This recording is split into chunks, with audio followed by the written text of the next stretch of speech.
I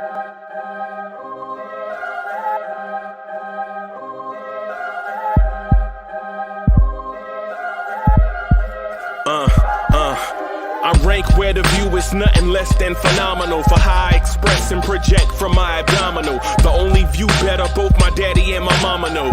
No living parents, my sons give me balance. My wife is my serenity, this mic is my identity. The world is foul enough, that's why I write without obscenities. Provoking danger with broken language and spoken anguish. Begging to get hurt, why would you ask to go through changes? Yes, Lord, life's a chessboard, master the angles. Control the tempo, be the one who holds the info. Acknowledge is just as deadly as machete swings. When spoken, the truth is as potent as that Medellin. While others swear the style is free, I just let it ring. Our time is undervalued, soldiers make us better kings. My fam's on my shoulder, reaching after better things. Today I take the shot, for them I'd rather set the screen. My mama told me follow my dreams. My daddy told me get it by any means. Stand tall, make him bow to a king. But I've evolved, you can see the resolve. Look in my eyes when you speaking to God. Life and for those who we caught up in using what I was taught with the muse. I guess they call it proving I'm more than an artist. Penciling out my darkest while stenciling out a harvest. And storing what gets me from A to B, just like garages. Instrumental with collages. Envision what I've been drawing. Broadway to give you rhythm like the great Lena Horne. So bent on, found comfort in the storm. Find peace and on when you see them others perform. Organized chaos, I'll cast it like hey ya. Yo, party people in the place to be. What's good? It's the number one Chief Rocket, Knicks Universe, your main man, Uncle Freezy. And welcome to the Knicks Morning Drive. Okay. Y'all want this party started right. Y'all want this party started quickly.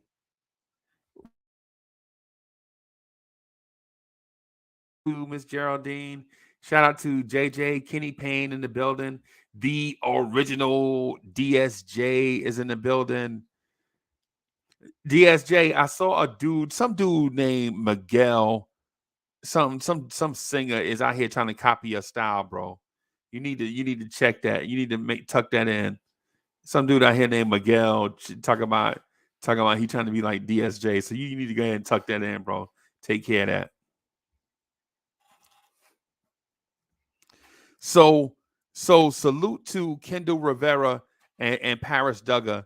I was using a new software, man, so I couldn't. So I'm not gonna say I couldn't, but I'm not used to doing it the way that I normally do it. So I missed reading their super chat on the joint that we just did for the audio podcast for the listeners out there that listen to us over there. So. I'm gonna read theirs now. I'm gonna read the first one that I saw, which was Kendall Rivera, and I'm just gonna speak to it before I get into the topics du jour. Right. So Kendall Rivera, thank you for the generous contribution. Kendall Rivera says Randle gotta grow up, and RJ played bad, but he gets sat. With that being said, Tibbs need to hold Randle accountable enough. At this point, he played bad and threw a tantrum again. He played bad and threw a tantrum. Yep. He played bad and threw a tantrum. You're right, and there is no, and Rivera, I'm glad you pointed that out, man. You know what I'm saying? I'm glad you pointed it out. It's one of those things that at some point, man, Randle gotta get this thing under control, man. This thing is out of control. Paris Duggar, thank you for the generous contribution. Paris Duggar says, we gotta blame Tibbs or Randle. I blame Tibbs for tiring Randle, who when tired plays bad and lazy, which makes him behave terribly. It's Tibbs or him. Okay. Hey, listen, man, I'm with all of y'all. Y'all usually say smart stuff, and I'm with you. I can't argue with that. Will Salkin is in the building. JJ is in the building. JJ, I gotta do some Met stuff, bro. The season start like on the 30th, bro.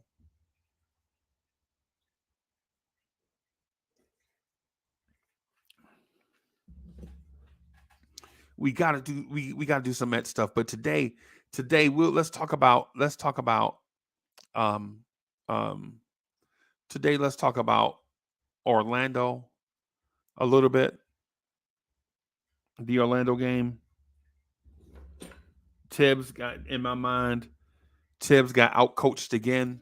This time by Jamal Mosley. Some of that stuff you saw last night, bro, you're like, come on, Tom Thibodeau. Really? Really, Tibbs? Come on. I mean, come on, Tibbs. Really, man? Come on, Tibbs. What are we doing out here? You feel me? Some of this stuff, man, some of this stuff is so basic and fundamental that I'm almost thinking, I don't know what Tibbs is thinking.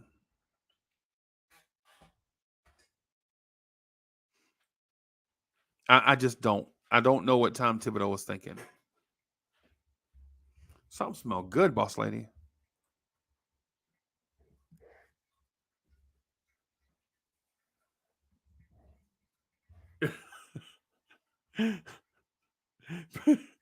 Paris Paris Nugget is hilarious. Hey, that's okay. I'ma just send Randall to your house. All right, hey, come on, Randall. Come on. You bad. and JJ says Tibbs is scared of Randall. I don't think he's physically scared of Randall. I think Tibbs is I think Randall is Tibbs' security blanket. Like if everything goes wrong, we don't look at Tibbs, we just blame Randall. Like Julius Randle is Tom Thibodeau's service human. When things go wrong, we just blame Randall. We don't even take a deep dive into stuff. We point the finger at Randall, and we rarely say anything about Tibbs anymore.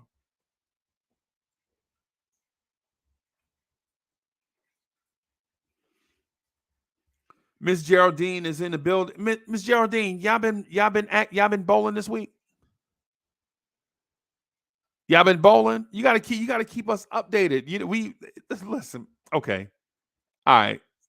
So we're interested, but we trying to be cool about it. You know what I'm saying? We like not trying to, you know what I'm saying? Because Miss Geraldine, you gotta is athletes in here.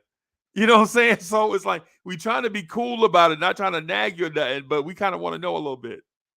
You know what I'm saying? And shout out to the members of the channel, man. Thank y'all for supporting, man. We appreciate it, man. These things around here, stuff just, so we appreciate y'all. Shout out to the members who contribute to the channel in some form of fashion. Monthly and whatever, and help keep this Lawrence Tears thing going, man. It's we try to do the best that we can around here. We try to do a mix of that stuff and just the topics. We try to do a little bit of on the court stuff and some other things too, some deep dives and some thoughts sometimes, like we did just now. Oh, good. Hey, Miss Yurthy, how'd y'all do? Y'all doing good?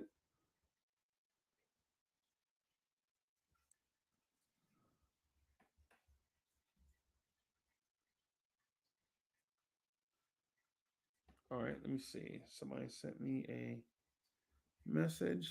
Oh, okay. All right.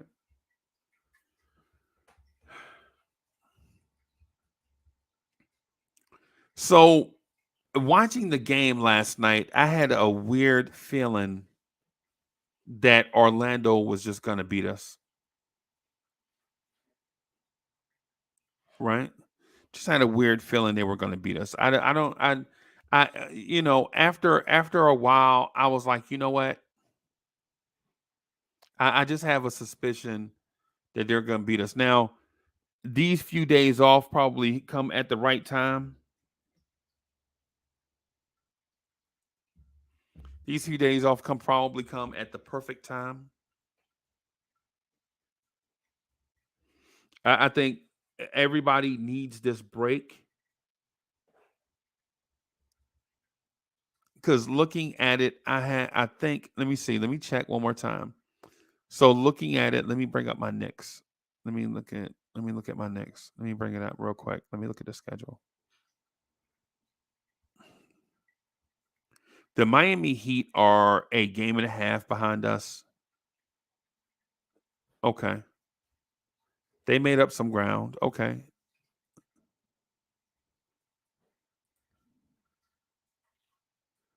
So the Knicks have 7 games left.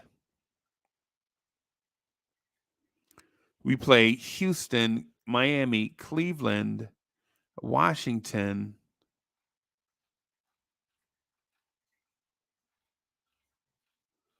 Oh, and you know what I just realized?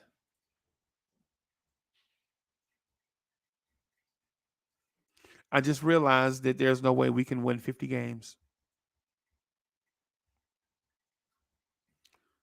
50 games is down the tubes for us, y'all.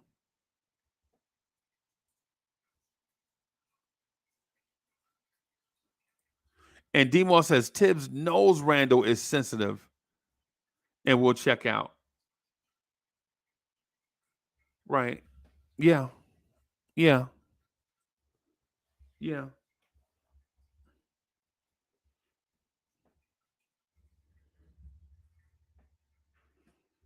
But what I just realized, y'all, the Knicks can't win 50 games anymore. See, we have 42 wins and 7 games left.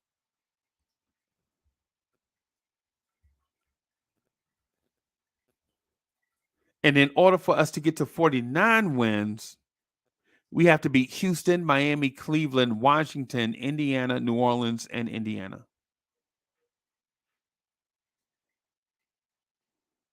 The way we're playing is we may only get to 45 or 46 wins the way we're playing right now.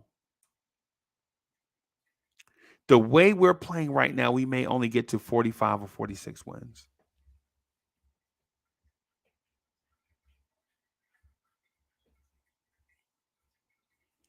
DJ Merv J is in the building. What's good, boss? DJ, oh, let me see. Okay, let me see. All right. DJ Merv J says Randle is a very aggressive. However, he is not a alpha. And the ghetto intellect says Randle must go. Our babies can't grow under him. Babies? Babies? Where Paris Duggar at? Babies? Paris Duggar, did you see that comment, Paris Duggar?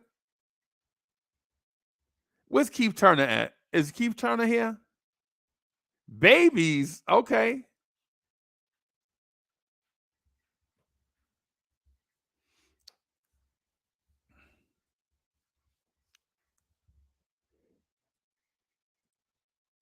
The ghetto intellect, the co-host, or I'm sorry, co-star of Knicks Freestyle is in the building, right? He says quickly, it's still a baby. Yeah. And DSJ says 45 or 46 wins is better than last season record. So let's enjoy that at least. Bem. Yeah.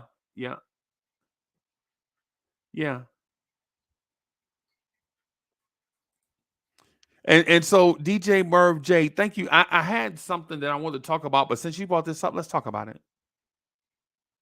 Right? I had something that in mind that I wanted to speak to, but since you brought this up, let's talk about it. Shout out to DJ Merv J for bringing this up. Hey, Alpha leads. That's why Brunson was brought in to keep him under control. Yep.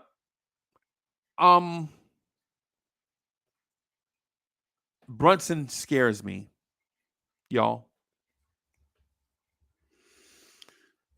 Brunson scares me. I'm afraid of Brunson And I understand the leadership thing. I understand the leadership thing. All of that.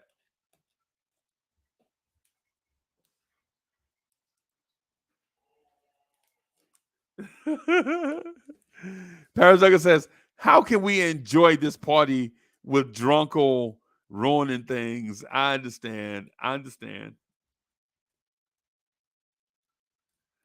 Brunson, Paris Duggar. Hey, man, listen.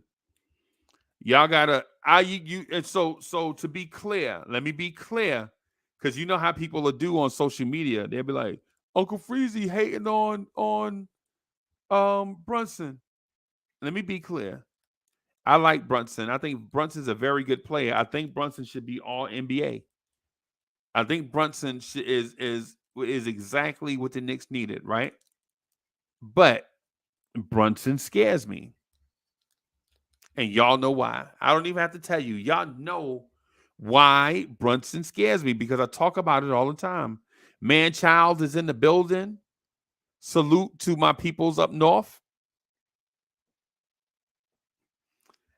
See, Miss Geraldine, for that reason, Jalen Brunson scares me. For that reason, Jalen Brunson scares me, right? For what was just said, right? Anybody in the chat, y'all, I'm not trying to, I'm not a fear monger. Y'all know me. I'm not a fear monger. I'm more of um a conversational pugilist, kind of. Like, I like the art of debate. You know what I'm saying? I like the conversation. I like a good crispy conversation, right? Like, I like talking to people. I like I don't like the fear mongering thing. I don't like the clickbait stuff. That's why the thumbnails are always playing, and maybe that's the reason why certain things don't happen the way, But I don't believe in like clickbait or just saying stuff to get you riled up about the Knicks. Now, I will say something to GI to maybe put a rock in GI's shoe, right? Like, I'll say something like, "How do you cut a healthy running back and keep an injured running back and give them money?" I'll say something like I'll say something like that to GI. Like, how do you cut a healthy running back and keep an injured running back and pay him? Donnie D is in the building. Wacko is in the building.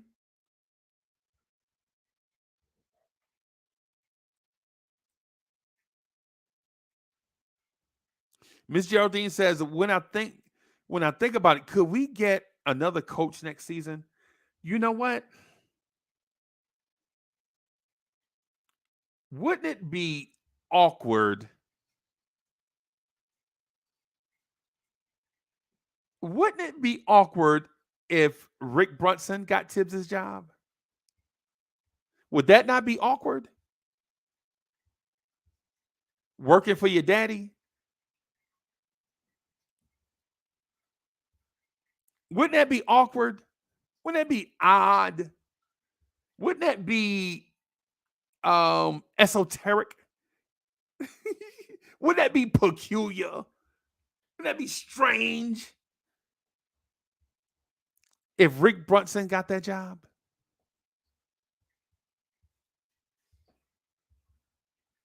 Man, we would have so much stuff to talk about. Oh my goodness. We would have so much stuff to talk about. Right? All of a sudden, Josh Hart out here starting and Quentin Grimes coming off the bench, and we questioning that. Hey, Miss Geraldine, I know. Yeah. Johnny Bryant is the associate head coach. Johnny Bryant is the associate head coach. But when it comes to NBA stuff like NBA leadership, what have you seen Johnny Bryant do? Just ask him.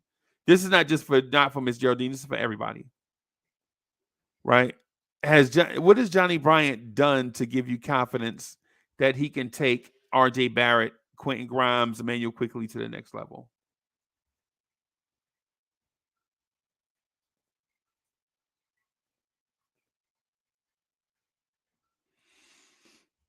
And Paris Douglas says, we need a Coach Bonaparte type from the hood for Randle to stay here. I appreciate that. I don't know. At the moment, y'all, so y'all know that I am Emmanuel Quickley's and Julius Randle's biggest supporters. And on most days, I try to go to bat for R.J. Barrett, who, ironically, I love more than Emmanuel Quickley and Julius Randle. R.J. Barrett is my favorite Knick. It's just hard to defend some of the stuff sometimes. R.J. Barrett is my favorite Knick, right? Emmanuel Quickley and Julius Randle are in the top 3. I also super love Miles McBride. Super love Miles McBride. When Miles McBride get on the floor, I don't go get no snacks or nothing. I don't change the channel. I don't see what's coming on channel 16 when Deuce McBride is on the floor. And to be quite honest with you, if Deuce McBride played, if Tibbs played Deuce McBride more, I think that he would rival RJ in terms of being a heartstring, right? But, hey, Miss Geraldine, I see your question. I'm gonna highlight it because I saw it. But Miles McBride doesn't get enough time. Jericho Sims don't get enough minutes, right?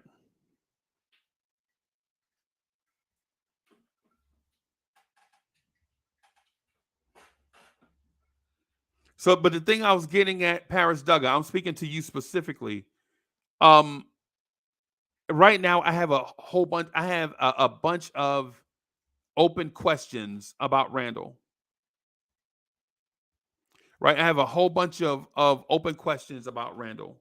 Right, and the thing about Randle is I don't question his game. I don't question his motivation. I don't even question him wanting to be here. But I have those fringe questions that I can't get over.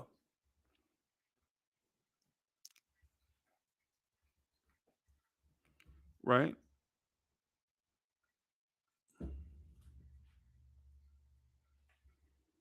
It's kind of like, well, I won't use that example, but basically it's like the you want to commit to a player, but there are reservations. There are things out there that kind of hold you back a little bit from going all the way because of these things, outliers that are concerns,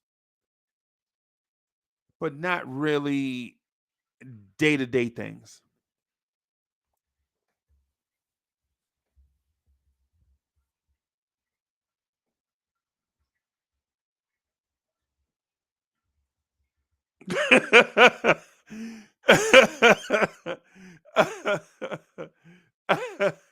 I Paris Duggar says nothing worse than the head of the household falls off the wagon again. Yeah, and it happens. That's life.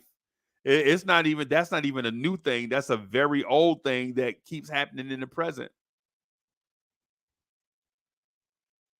Edward Walk, hey, and so here's my thing. With 7 games left, I'm not concerned about the regular season. If we go 3-4 down the stretch and finish with 45 wins, I'm okay with that. Right? I'm okay with however this season plays out. What I'm concerned about is not the results of the season, but the actors in this play. I'm concerned about RJ Barrett being a long-term piece with the Knicks?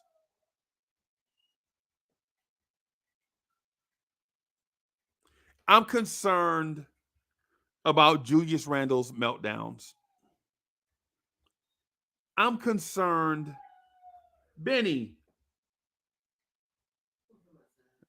I'm concerned about Jalen Brunson always being hurt.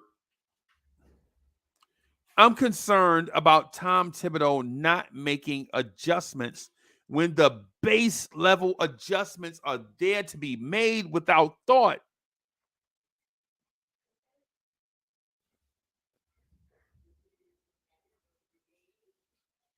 And Donnie D says, and I hope I'm pronouncing that right. If we lose in the playoffs again, this is again no different than 2 years ago. Right. It's going to look like an injured point guard in the playoffs, not at 100%, overwhelmed with this with a whole bunch of young kids, and they can't get over the hump. That's what it was like 2 years ago. Reggie Bullock is barely in the league. I'm sorry. Frank Ntilikina is barely in the league. Elfrid Payton is not in the league. Taj Gibson is barely in the league. Reggie Bullock is hanging on by a string. I don't even know where Nerlens Noel is at right now. Nerlens Noel might be in Brooklyn, I think. Right?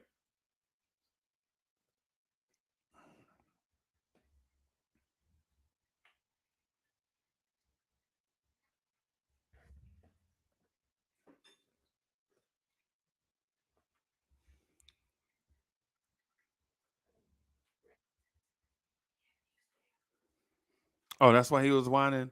Benny was whining because every time I say RJ Barrett name, every time I say RJ Barrett name, Benny start whining.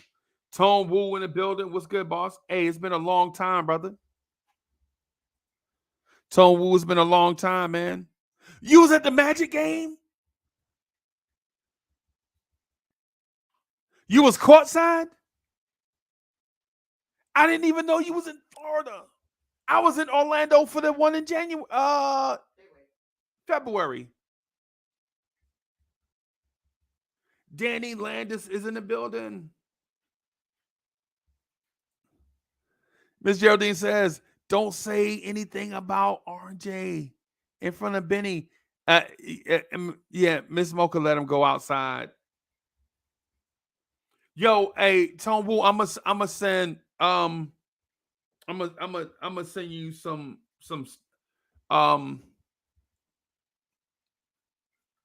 DM me, and then we'll link up. And Donnie D says, pronounced properly. Thank you, man. I appreciate that. King Imbert is in the building. King Imbert was good. Cam Goldberg is in the building. Cam says, I think Tibbs needs to be fired after this last game. You talking about in the playoffs, right? Get him out of here. Cam says, get him out of here. And quite frankly, I've been pounding the table for Tibbs this season too, until recently. I think Tibbs is on cruise control. I think we need to talk to Worldwide West or Worldwide L. One of them. Somebody got to motivate them.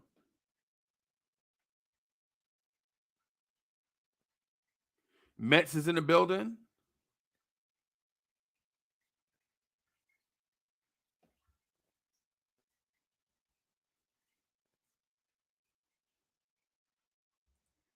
Danny Landis says, and looks like they are playing tired. They are worn out. Good old Tibbs wearing guys out. Randle needs to shape up. This is not the time for this. Exactly. D'Angelo was in the building. What's good, my brother? D'Angelo was in the building. What's good, boss? Man, I ain't talked to y'all in a long time. I'm going to throw the link in the chat, man, in case y'all can get in and rock. In case y'all got, I know Danny is always busy. You know what I'm saying? Doing 1,000 different things. I'm going to put the link in the chat, man. Them. Donnie D says Nerlens Noel on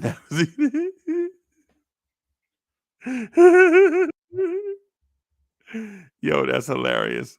Mets, what's good, boss? Not a lot the last few nights with this team. I mean, in addition to Tin Man Tibby basically grind these guys to dust, because I made this point last year when the team was basically in that BS slump they had last February. He was making a sacrifice out of the New York Knicks rather than making sacrifices for the New York Knicks. Basically grinding the team to dust, not disciplining players when they acted out like a bunch of jackasses. And at this point, he really needs to discipline Randle because once again, Randle let his emotions get the better of him, and he's making a jackass out of himself. Man, a cat letting his emotions get out of hand and making a jackass out of himself. Right? Right. That's crazy. Hey, you know what? I agree. I agree with you. I think that there has to be some level of self-control, but I think ultimately though, Mets is I don't think it's just Randle being a lunatic. I think the pressure the Knicks are applying to him and the pressure of playing in New York is what's making him fly off the handle. Now, if you can't handle the pressure, then get out. Or at the very least, sit in the dog. Let yourself be put in the doghouse, i.e., stay on the bench. Right. Yeah, that's what I'm saying. And DSJ says D'Angelo is only here to take his victory lap about Randle's behavior. I expect the smoking Nick to sit this episode out. And I bet you D'Angelo had something to say. What is Randle is totally trash. Sick of his antics. He needs to go. What? He has to punch someone in the face, and it's his own teammate. I mean, Monday's the Rockets. In my opinion, Uncle Freezy, this is going to be the biggest trap game of the year. True or false? I don't know. I don't care. You know me. I mean, I'm just saying. What I'm thinking about, what I'm saying. I know you're more focused on the Cleveland game on next Friday, but I'm just saying, when you look at the Rockets, a team that on paper has tanked, they're going to get a top 3 draft pick. Yeah. But they're still playing fairly good with what pieces they do have. Yeah. I think what'll happen is this. I think what's going to happen, and this is going to be odd, right? It's going to be par for the course. I think when we play Houston, the Knicks are going to absolutely wipe the floor with the Rockets. I wouldn't be surprised to see the Knicks win by 30. And what they'll do is get our emotions up again, and we'll be ready for the Miami Heat, and then we'll play a tough game, and then either lose to the Heat and then bounce back against the Cavs, or beat the Heat and lose to the Cavs. Because you got 2 emotional games in 1 week. I don't expect the Knicks to win both. If they win both, I'll be excited. Of course, I'm a Knicks fan. True. You know what I'm saying? But I think the Houston Rockets are going to be our get right game. You know how like when family members have an argument and then everybody come together and make up or whatever. But ultimately, I don't see a long-term fix for what we have. But here's the other problem. We need to focus on isolating three-point shooters. The help defense is now starting to backfire because 1, big men won't go to the shooter. 2, we're putting 2 guys on one guy and they'll just chuck to the open corner or wingman and they'll just magically hit one. I mean, look at the pattern the last 3 games. Minnesota, Torrent Prince. Miami, I think it was mostly Gabe Vincent or Tyler Hero, right? Last night, it was a combination of Cole Anthony, Gary Harris, and to a lesser extent, Paolo Banchero. Yep. I think teams have figured Tibbs out, bro. And that's the thing. And this is why I call Tibbs a tin man who's so fixated on tunnel vision. He doesn't adapt. Right. Or he's very slow to adapt. Yeah. What I was saying, man, I think Tibbs is he's not gonna adapt, bro. You mean make adjustments in a game? Nah, he ain't. No, we already know he's not. What if it's true of what I've accused him to be? That he doesn't have a heart and he's more of a machine than a man. Does that change anything? Does it matter at all? No, he's made his plan. Right. So he probably knows what he want to do against Miami right now, and he's not going to change it. He's not going to change it, right? This is why I want him gone by the end of the year. If we're even with the success we've gotten this year, if we have a coach who is too much of a tin man, not tactically flexible, and set in his ways, what's the point of getting any further than the first round?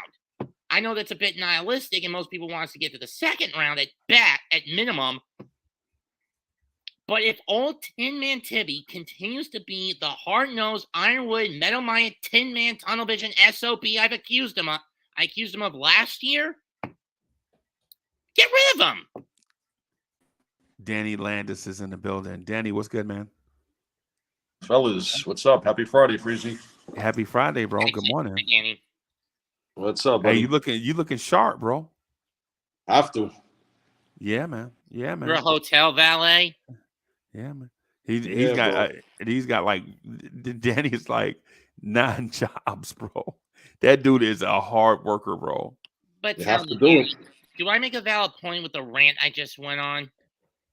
Yeah. I agree. Like, when I first started watching the game, Freezy, in the beginning, I was like, they're not going to win this game today. I just see by the way they were playing. The energy wasn't up. No energy. Yep. No energy at all. Yep. I blame Tibbs. Tibbs is wearing these dudes out, man. I think so, too. And that's why I call him Tin Man Tibby. I mean, we should try using that as a slur rant on him, calling him a Tin Man. He doesn't have a damn heart. Right. I think he's ground these dudes out. The 9-man rotation did get us more wins, did get us more consistent offensively. But that 9-man rotation, hold on, Matt, you gotta, when somebody talking, bro, you gotta be quiet, man. Let people get their thoughts out. Sorry. Like when you're talking, we sit here patiently and just let you rock. All right. My bad. So yeah, respectfully. I'm saying that respectfully now. But the 9-man rotation, once we went to it, you saw the offense get a lot better, but the defense started to suffer. And that's that plane that we've been on up and down throughout the course of the year. And now that Tibbs has squeezed all the juice out of that fruit, we don't have any answers even against subpar talent. Because these guys come into the game fatigued, and they make the fatigue mistakes. Right? Mm-hmm. That's all I want to get at, man. Because basically what I'm saying is I agree with you, but I agree with you for different reasons.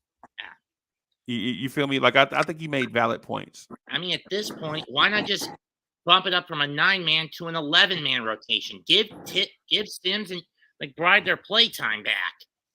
That's an excellent point.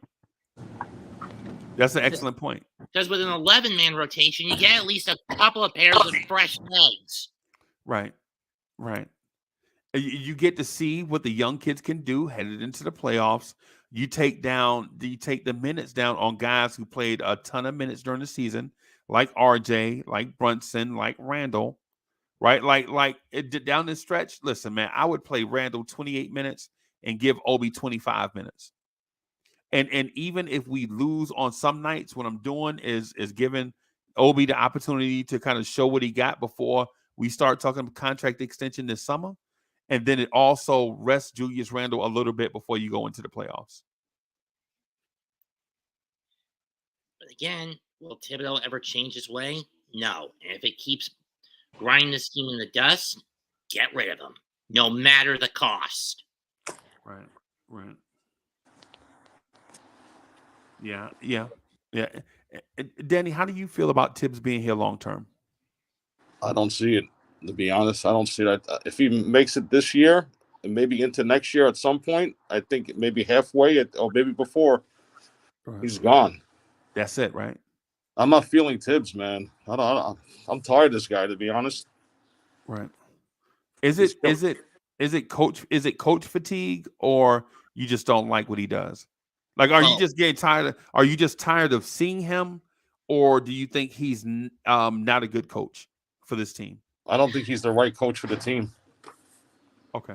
In my case, it's both. I'm sick of what he does on the court, which doesn't make him the right coach. And I'm sick of him basically being the stubborn jackass I've always accused him of being. Change it up, use logic, get fresh legs on the court instead of using the same stagnant 9-man rotation. The milk has run out of the cash cow. Jump it up to an 11-man. Right. That's an excellent thought, man. I hadn't thought about that. Let's talk about that a little bit. Even if you do an 11-man rotation, right? Say if you do an 11-man rotation, whose minutes do you want to who do you want to conserve, and then who do you want to give not just more minutes to, because giving people minutes, because minutes doesn't necessarily equate to roles, right? Right. Like with me, I would like to see Obi's role increase and his minutes increase. Like I'd like to see Obi and Randle's role some, not just out there running around with extra minutes, no responsibility, and then go back to the bench and he ain't done nothing. Mm-hmm. Well, in my case, give Sims more minutes and cut some of Mitch's minutes, and with the other player, give some minutes to Miles and cut some of Quickly. Right. Because, say that last part one more time. I didn't hear it. Oh. Give minutes to Sims, cut some from Mitch, and Miles for Quickly. Okay. Mostly because for the small amount of time we did have Miles on the court, which was 5 minutes this time. Yeah. He actually showed productivity.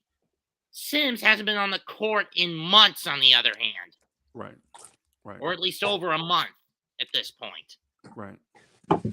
And I would say for the mind games and things with Tibbs, like the Tibbs of play, it's frustrating to go through all that stuff and then not play. Like to play this hard and practice and do all the things that he asks you to do, and then to sit on the bench and not play. It's not fair to these young kids. Young legs want to run. That's what these dudes are like. For instance, we have excellent athletes on the team. Obi's an excellent athlete. Sims is an excellent athlete. Mitch is an excellent athlete. So we have great athletes. The thing about it is you don't get to see them show off that excellent athletic ability. Because we have a coach who is so set on being a tunnel vision twit. Yep. The ghetto intellect is in the building. The co-host and co-star of Knicks Freestyle. Man, there's nothing like getting a nice hot dinner and parking in a living room and watching Free Keith and GI for 88 minutes of just back and forth. Yeah. Oh, yeah. Top of the morning. First of all, go Mets. Let's go Mets. Thank God for the Mets, because other than Edwin Diaz, Right. Here's the thing. It's just as simple, Freezy. Right. When the going gets tough, Julius Randle gets the going. Yeah. And we've been patient with Freezy, and we say, okay, we just got to put more people around them, But I think the biggest, I'm just glad my good Uncle Freezy isn't like that. Because yesterday I was trolling the heck out of you. We got to support the women. When I see a women content creator, I'm going simp, right? So I'm trolling you on behalf of Steph yesterday, right? But you didn't pull a Julius Randle on me, because you seen me cheer you. Because when I cheer you at your highest, you take me cheering you at your highest and me kicking your bad takes, you take them the same, Freezy. Right. That's why you can lead me. That's why I say, oh, no, I'm blowing tears. How do you expect Randle, when Randle is playing all NBA level, all-star, Quickly's the first one standing in front of him? Oh, Julius, right. I'm so proud of you.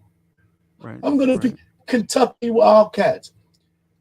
Right. You mean to tell me when Julius is acting up and this young man Quickly is getting the respect of the NBA, he can't come tap you on your shoulder? Julius, get on the bench, man. We're going to win this game. Yeah. Don't you touch me. What you mean don't touch you? Julius, get your butt on the bench. Right. You touch me again? And face to face. Right. And with Quickly all day. Now, Quickly is a man of faith. He's going to forgive Randall. He's going to act like it didn't happen. But fans, management, we can't continue to forgive Randall for this stuff, Freezy. You got to hold him accountable. Sit his butt down. This offseason, if he stays with this team, something's got to change. He's not growing mentally, Freezy. I'm sorry. Bro. Something's going to have to change. I see it. I mean, I got to agree with Ghetto. Something's got to give on this. If Randall doesn't go through some sort of psychiatric and emotional rehab, get rid of him. I mean, I've gone through almost 20 years. I went through over 20 years of that. Right. I mean, and this includes even possibly putting him on prescription medication just to keep his emotions in check. Right. Right. Not that I would go that far with it. Right. What's my man Metz? What's his real name? We don't call him Metz. What's his name? Who? My name. My man. Yeah. Go ahead, tell me. It's Seth. It's Seth? Yeah. Seth, I just want to let you know, I have been in therapy the last 4 years myself since the pandemic. The only thing I'm fighting the meds, but I want to let you know I am absolutely sharing that therapy life with you, and mental health is real. Mental health is real. That's all I want to say. Yeah, no doubt. And we respect it and encourage it. Right? Because listen, when you need a haircut, you go to a professional, right? Mm-hmm. You know what I'm saying? So why not go to a professional for things that are important? You know what I'm saying? That's my train of thought with stuff like when sometimes we shy away from stuff that's important, but the stuff that's not important, we'll go to a professional. Like my daughter in her car, and baby, listen, I love you. But my daughter, she will go to a professional place to get her nails done and then ask me about a tree shade mechanic. I mean, you know what I mean? Any fathers out there that know the struggle? You know what I'm saying? Like, you know what I mean? So it's what I'm glad I am still single. Yeah. So, but the thing with Randall, bro, I'm just gonna ask Randall. I'm just gonna ask him a simple question, man. Is this burden too much for you to carry? And be honest. And if it is, I'm gonna save you from yourself, right? Because the thing about guys that love the game, the combat, that they never. You ever notice that in boxing movies somebody has to throw in a towel? It's not often that happens. Yeah, you know what I'm saying? You have to throw in a towel to stop the guy from getting himself hurt. Somebody has to intervene. And I think that may be where we are with Randall, but at the same time, Randall too has to understand that when those emotions get, or when he gets to a certain point, when he starts feeling that thing coming on, you have to recognize where you are, right? Yep. And try to do something as a deterrent, because you don't want to have it escalate. And it's just saying, and for those of y'all, I don't want to put people personal business out there, but me and other vets that y'all see that come through the channel, you know what I'm saying? Like, we have these conversations, and y'all know who the vets are, because every time they get on the screen with me, we start talking about the military, right? So you see, like, we have, but when we get to a point, like when I'm asked and when I feel like I'm getting tricked, I don't want to talk about that. I don't care. Mm-hmm. Yeah, I get to that. I'll get to that thing, but that's because of the help that I had to search out and get. Because for what, I didn't know I was doing things wrong, and I think that's where Randall was 2 years ago. He didn't know that this was odd and peculiar behavior. Somebody had to tell him. You know what I'm saying? So, and now, and even though we're at the tail end of the season now, it's becoming commonplace. Right. And it shouldn't be. It's not normal. Right? Mm-hmm. Let me ask you this. Let me ask you this, Mets. I'm gonna ask you this. Right. I'm not gonna say Mets 2128. By the way, I'm just gonna say Mets because I like hearing Mets. Let's go. I like hearing the word Mets. Right. Let's Okay. get it. Six days. BIM, March 30th. Can't wait. But do you trade Randle anyway? Do you just wipe move the on? slate clean? Yep. Do you just move on, regardless what you do in the playoffs, regardless what Randle promises you that he'll do, regardless what his support system says they'll do going forward, regardless how many teammates come talk to you in support of Randle? Do you just package him and somebody else for Paul George? At the state Paul George is in his career, believe it or not, no. I'd say give him one last chance, and if he screws it up, then get rid of him in a massive cap dump. Yeah, one more chance. I think so. I'm going to say this too, Danny. I'm going to say this. If I see that the pattern, the behavior is not taking a turn, or at least slowing down, like when we play the Rockets and I see him go talking to the refs, that makes my mind up right then. Right then. I'm going to talk to you for these three days that we're off. Right? And if you don't slow down, try to make a turn, come to me with an action plan, you out of here. Right.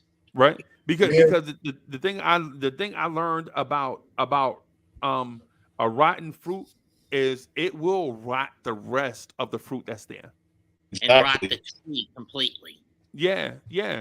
Do I have to? What's the difference between being all the way rotten and a little bit rotten? There's no difference. It's rotten. In my mind. Unfortunately, Freezy, there are a lot of athletes that come from tough upbringing, tough situations, no matter where. I don't just say New Jersey. Right. That while they can perform at a high level, not just athletes, ghetto intellects of the world, who could sit in a CPA firm and perform at a very high level. Right. But once somebody moves my pen, once somebody moves my abacus, once somebody says lunch is a half hour later than what it should be and I'm hangry, there's times where people melt down. And there's been organizations, they say, as great as you are, sir, your morals don't fit in the core. Now we're going to take a hit. We're going to take a hit on the bill of hours because there's nobody that has the ADHD you have that can work on 3 clients at one time. Right. But we can't accept you just cursing out the secretary because she ain't make your coffee right. And then coming back and apologizing. I'm sorry. But this happens I always twice a week. apologize. I always apologize, by the way. Yep. I know what it is, bro. It's the same thing. I think, and sometimes I think the social distancing kind of was a blessing and a curse at the same time, right? Like when you know how you go back to your desk and you know something's not right. And you're like, it's something not right. I can't quite put my finger on it. And then somebody come back in like, hey, man, I borrowed you such and such and such. You was gone. And I didn't. You just fly. And then you just fly up the handle. But yeah, man. I got another thing about low emotional intelligence. The atmosphere moves. The atmosphere. So I'm going to take you back. I'm going somewhere. When Randle played at his best ball that we said we can never get rid of this guy, there was no atmosphere. There was no crowd. There was just guys in the gym going at it. So there wasn't the crowd roaring and all going on. He could get rid of that. And you noticed he was like heaven. Guna, it's not best of 9. It's best of now 7. that. Sorry, it's reading super chat. Okay. No, that's not a super chat. It's just a regular comment. Or regular chat. Sorry. That super chat it comes in a regular, different. When that money comes, trust me, we stop to address that money. But now everything's not perfect for Randle. He's got to deal with it all. And once the fans came back and the refs came back and the crowd came back, he just has not been himself. Now, when we're winning, fine. Winning cures everything. But every game that we lose, every tight game, you see Randle, he just does not look like himself. He never looks like himself. He never does. I feel bad for his wife because she's an amazing gal, and I'm sure she's not driving this. I just wish she could somehow sit his tail down and say, honey, you got to see what the people are seeing. She's the only one, baby. You got to see what the people are seeing. I'm more sorry for his kid. I mean, if Randle did have a rough upbringing as a kid and he's basically now using the NBA as a platform to lash out with a victim complex, his son will pick up on that. Right. And when he's older, and then use it for himself. Well, father get carried on to the kid. That may be true, but what I would say, what I'm gonna say about the Randle thing is, I honestly question if he is prepared to be the best basketball player in New York City, New York State, tri-state area. Right now, you can't say it's Brunson because Brunson's always hurt. You can't say Barrett. And Brunson is not a 2-time All-Star. Brunson hadn't won an NBA award. Now, mind you, he's playing the best basketball of his career, but Julius Randle has accomplished stuff in New York City. Of course. Mikal Bridges looks like the best player in New York right now. I thought about that when I thought about him when this thing hit me, but ultimately what I was thinking is, what has Mikal Bridges ever accomplished? Has Mikal Bridges ever led a team to the playoffs? Mikal Bridges ever won? Bridges hadn't done it. The sample size is too small. I would take Jalen Brunson over Mikal Bridges. No disrespect to your point, but if we had to compare Brunson and Mikal Bridges, or Brunson, Randle, and Mikal Bridges, I would rank them Randle, Brunson, and Mikal Bridges, and not because Mikal Bridges plays for Brooklyn and Brooklyn sucks, but it's just that Mikal Bridges just got to Brooklyn what February, and so I don't. Yeah. The thing for me is, when I say the best player, got to be the most complete player. And while Brooklyn stinks, so that means Mikal Bridges is getting a bunch of Brunson's defense is problematic. It's terrible. Brunson is the worst defender in the NBA since March 1st. And Randle's mental intelligence. So that's why I give him a nod right now. Listen, they could get to this first round playoff and steal it. But not getting the first round playoff win, this team is looks like it's going to be a letdown. But it goes to show, back to what I'm going to do a quick GI plug. It goes to show you can't cheat the system. You're not getting out there without 6'9" wings and winning at a high level. Period. And for that reason, if Randle has a meltdown against Houston, I'm calling the Clippers about Paul George immediately. Based on what you said, you like 6'9" wings that can shoot the three, handle, and defend, right? We need that. But again, in my opinion, that might be a bad move because of PG-13 being a good bit past his basketball prime, or getting near the end of his basketball prime, as far as I see it. Right. That's the main trade-off with trading Randle for George, in my opinion. So what do you do? Do you just wait and then play out with the guys that you have? More or less, and then if Randle keeps this going the next year, get rid of him in a cap dump at the deadline. Right, but then Paul George will be 35. What's this Paul George stuff, man? Stop this trolling this morning, man. No. Listen, he's not going to recover from this. Listen to what I'm saying. Like you know how I always say a player type, but you know I mean a player type. Like, remember when I said Mike Conley? I was saying Mike Conley all year, right? And people was like, man, Mike Conley too old, man. Mike Conley this, Mike Conley that. And then you got Jalen Brunson doing Mike Conley. Garden and bust our ass. Mike Conley came to the Garden. Quick question. Breezy, how long does it take for a sprained hand to heal? I'm not sure. I'm not sure, bro. You looking at somebody that's got a wounded knee? I don't know. That's somebody. That's that's personal. It depends on what type of therapy you're doing. You should just make sure you all day. Just keep. It's all about flexibility. It's all about flexibility to get them ligaments to bounce back. And That's blood what flow. you got to keep blood flow. You got to keep doing this. Got to keep doing this. If it hurts, you keep doing it until you'll see the pain subside. But yeah, that's a tough one. Sprained hand. Where's it in here in the palm of your hand? Where is it in your? Where did Brunson get hurt? Breezy? I'm not sure. Oh, I forgot. I'm not sure. He's got a sprained thumb, right? A thumb, yeah.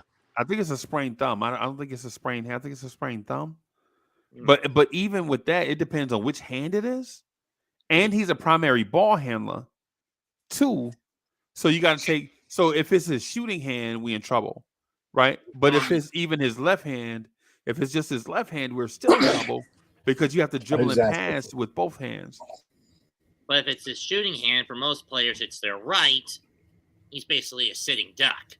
Oh, he's a lefty, right? Yeah. Him, RJ, and Randle are lefties. Lefties. Oh, okay. Okay. Hey, Keith Turner says it's amazing how much the fan base flip flops on players. Man, I like Randle, bro, but I don't want to. Y'all know GI has been with me since day one, right? And GI has seen me sit in the same box in the top corner and defend Randle over and over and over to all comers, right? For years. True, yeah. But at some point, though, the juice has to be worth the squeeze. And when it's not, then you have to move on. Right? That's all I'm saying. I like Randle. I like Randle I like Randle, period. I think Randle is the one free agent that came here and developed in the New York Knicks system. He came here as a journeyman backup power forward, you know what I'm saying, from the Lakers and the Pelicans, and came here and became an all-star. Y'all know I like Randle. I say that stuff all the time. Mm-hmm. But the meltdowns, bro, is a sign of something deeper going on, and we have to figure out what it is. You got to work on that. Yeah. I think I might know what it could be. I mean, let's start with his career when he started in 2014. Randle was drafted by Los Angeles with the Lakers. I think it's basically the whole security blanket issue. Someone that can tether him down. In LA, it was Kobe, albeit at the tail end of his career. Someone that Julius felt he could be taken under the wing of and learn from. And at the same time, keep him on a short leash because he was willing to confide in Kobe. He had temper issues. Fast forward, he gets traded to New Orleans. Who does he have with the Pelicans? I think it was – who were the top players of the Pelicans when Randle was there, aside from Zion? No, Zion was 2019. I think Brandon Ingram was there with him 1 year. Okay, he had Ingram he could confide in. Does he really have that with the Knicks, to be honest? Ingram Ingram, he didn't play with Brandon Ingram and them. He played with I think he played 1 year with Ingram. Jaleel Okafor, Drew Holiday. Okay, he had Drew, Jaleel. That's right. That's right. I forget, but remember the Anthony Davis deal didn't go through till after the RJ draft. So he had AD he could confide in. Yeah, but Anthony Davis was hurt. Remember Anthony Davis had the finger injury? Yeah. He was Anthony Davis missed 3 months with a sprained finger. But then again, AD's always been a glass cannon. Yeah.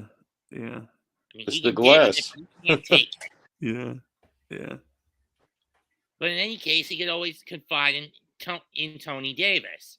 But when he gets to New York, does he really have that kind of familiarity, that kind of sprint, that kind of fallback option? Not really.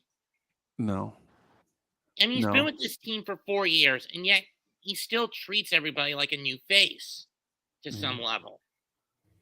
I think this the lack of accountability with Randle comes through Tibbs. And I don't know if it was Freezy or somewhere, but I heard Theo Pinson and I don't know if it was Reggie Bullock. It was who? Theo Pinson and who? Reggie Bullock. Yeah, I think it was Bullock. Yeah.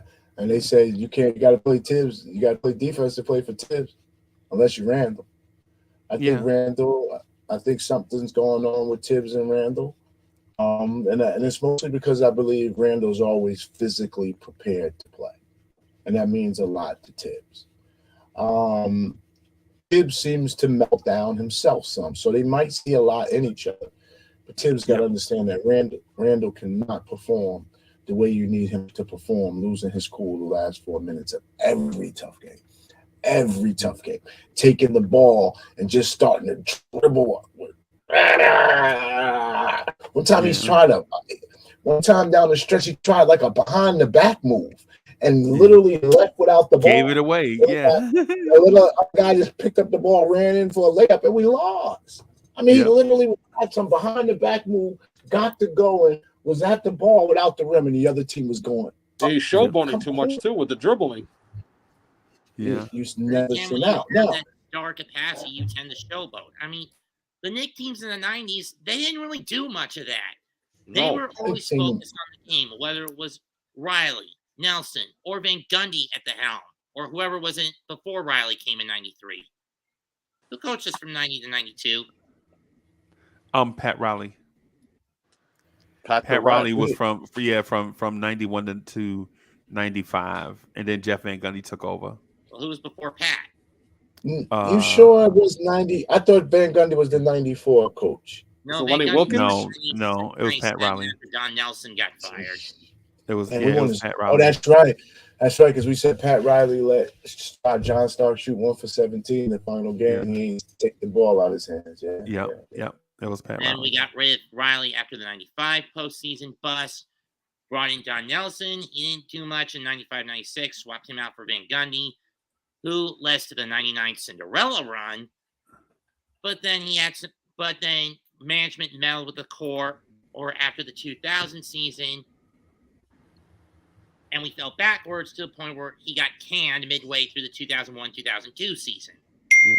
Who Van Gundy? Yeah. Van Gundy quit. He quit. He walked away.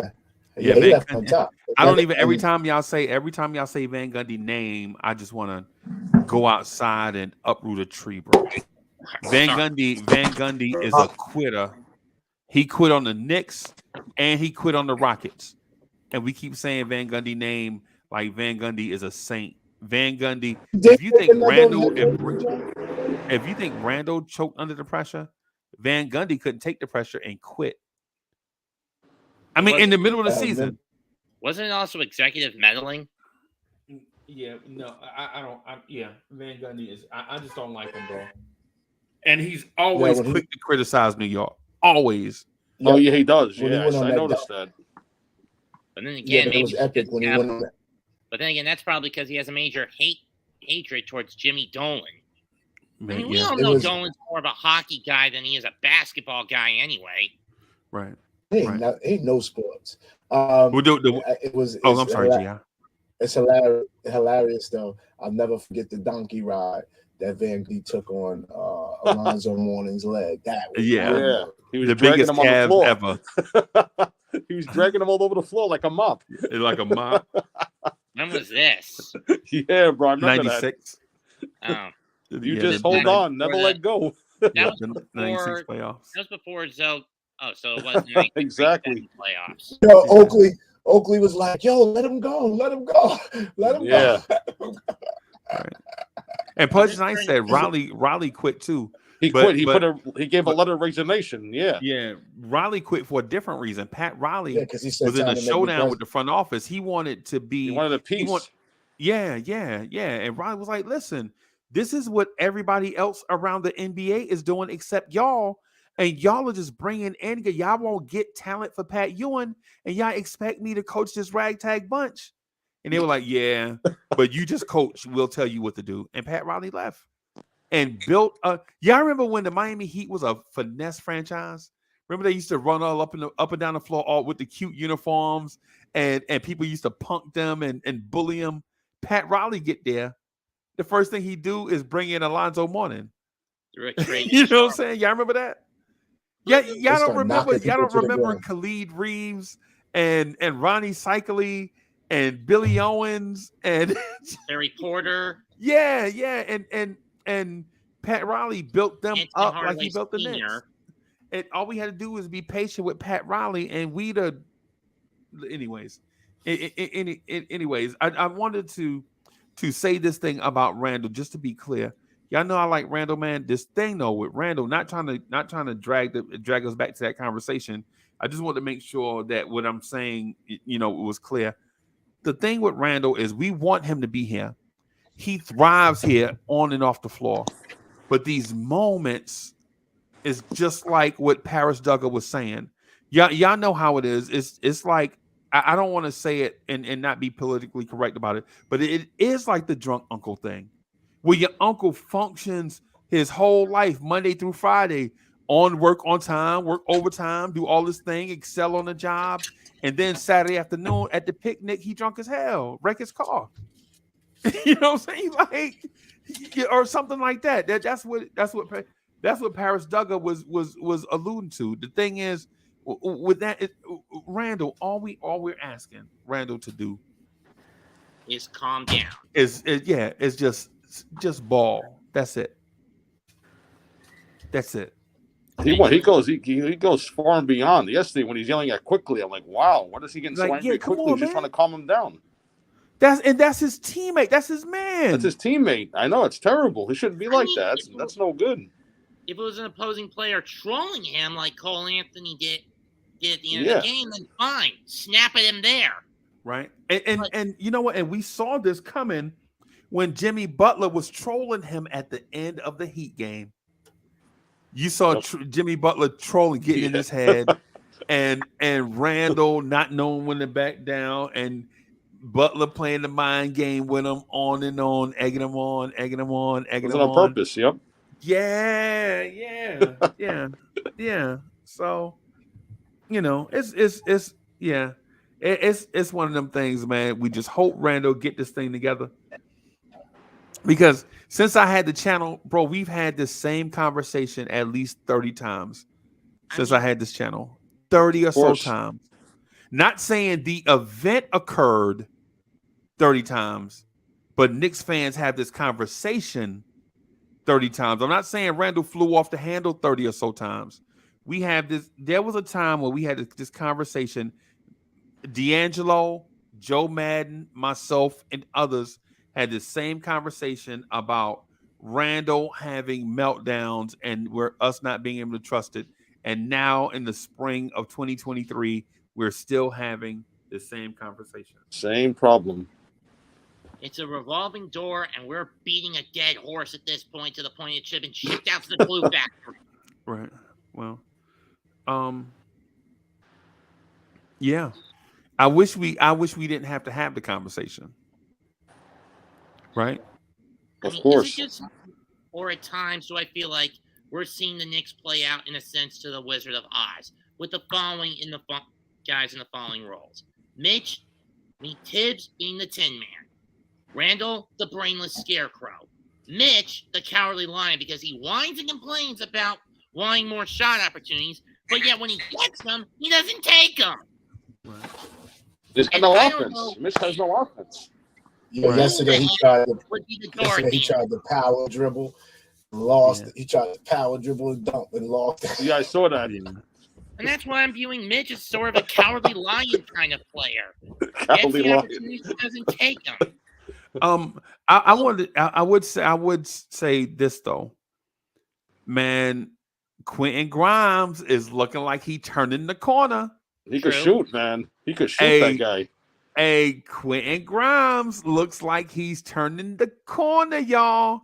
True. And chat, I'm laughing at the chat because nobody is giving Grimes his credit. I mean, you know what I'm saying? He's got a nice release on his shot too. Yeah. His release is sweet, bro. Yeah. We gotta get that guy playing purely two guard though. You gotta go get him some 6'9" support and get that man playing purely point guard. He's out there playing like a big wing. It ain't fair to him, but he's got heart. Yeah. Grimes is turning the corner, and it's not just his shot, but it's the shot selection. Yep. It's the shot preparation. Like Danny, like a couple of those shots last night against Orlando, he was on balance on the catch. You know, we know the reason why Obi missed those threes in the corner, right? Because when Obi catches it, he's always you know how he was on balance. He's always on one foot. Like when Reggie Miller catches it, right? He positions his body to receive the ball in his shooting pocket and then gets the shot up. Obi is reaching for the ball to bring it over to get the shot up, but he's not a natural shooter. No, he's not. But he can shoot. So what I'm saying is when it starts to become natural to Obi, you'll see Obi convert more. But to the Grimes point, you see Grimes position his, like you can see the ball, you can see the pass coming from all the way across the floor. You can't move your feet to get in position to receive the ball and shoot it. Excuse me. It's like when I ran track at Dickinson High, right? The best track team in northern New Jersey. Let's just leave it at that. Dickinson High, the best track team in the area, right? You know what I'm saying? I ain't got to brag. Shout out to Dickinson High School. You know what I'm saying? When we used to run relays, right? When we watched cats play before. I mean, when we watch cats in the relay, I would turn around and look to get the baton from the dude behind me, right? Which is so wrong. But I didn't know, because even though I could run, I didn't know how to do it. But the more I got training, I just get in my stride, right? And then put that hand back and stay in stride. And my man calls me like stick. And you know what I'm saying? I grip that thing and take off, man. I just wish people knew how good Dickinson High was in track, bro. GI, you ever been to a track meet with Dickinson High? You ever had the unfortunate thing to lose to a track team as good as us? I've run against all the teams in Jersey City, Patterson, Newark. I've run against them all. It comes and goes. Track and field is the one thing that only Willingboro, New Jersey, had a true dominant track program. The home of Carl Lewis, his mom and dad. Yeah, there was this thing back in the day called pin relays, and you just built up. Yeah, and I don't want to. Anyway, is that the OG right there? OG, what's good? Yo, Pudge, what up, brother? What's good? What's good? What up, OG? You hear me? Yeah, we can hear you, man. How you doing, brother? I'm all right. I got about 20 minutes before my lunch, so I'm gonna just listen and I'm gonna have to put it on mute. But I'm here. I got something to say.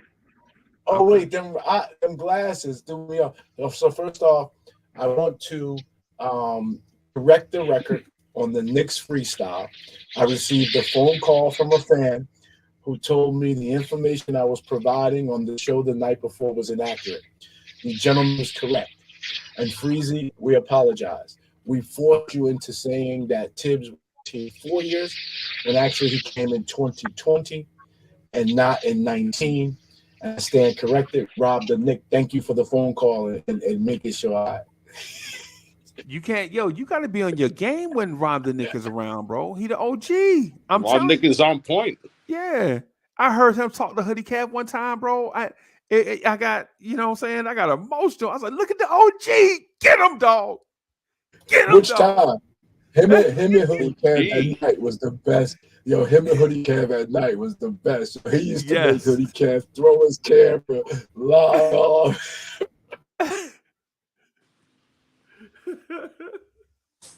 Rob, we gotta get rid of Randle, baby.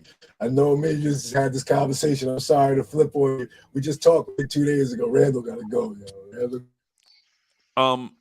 Yeah, I hope not, bro. I hope Randle. I hope not. Y'all know I like Randle, and there's some people in the chat supporting Randle, but y'all know how much I sit in the same corner on the screen and defend Randle all the time. I'm not saying that y'all can't be on the Randle bandwagon, What I'm saying is I've been a driver for like 3 years. I've been the bandwagon driver for like 3 years. And even I did a tribute video to him and tagged him in it. You know what I'm saying?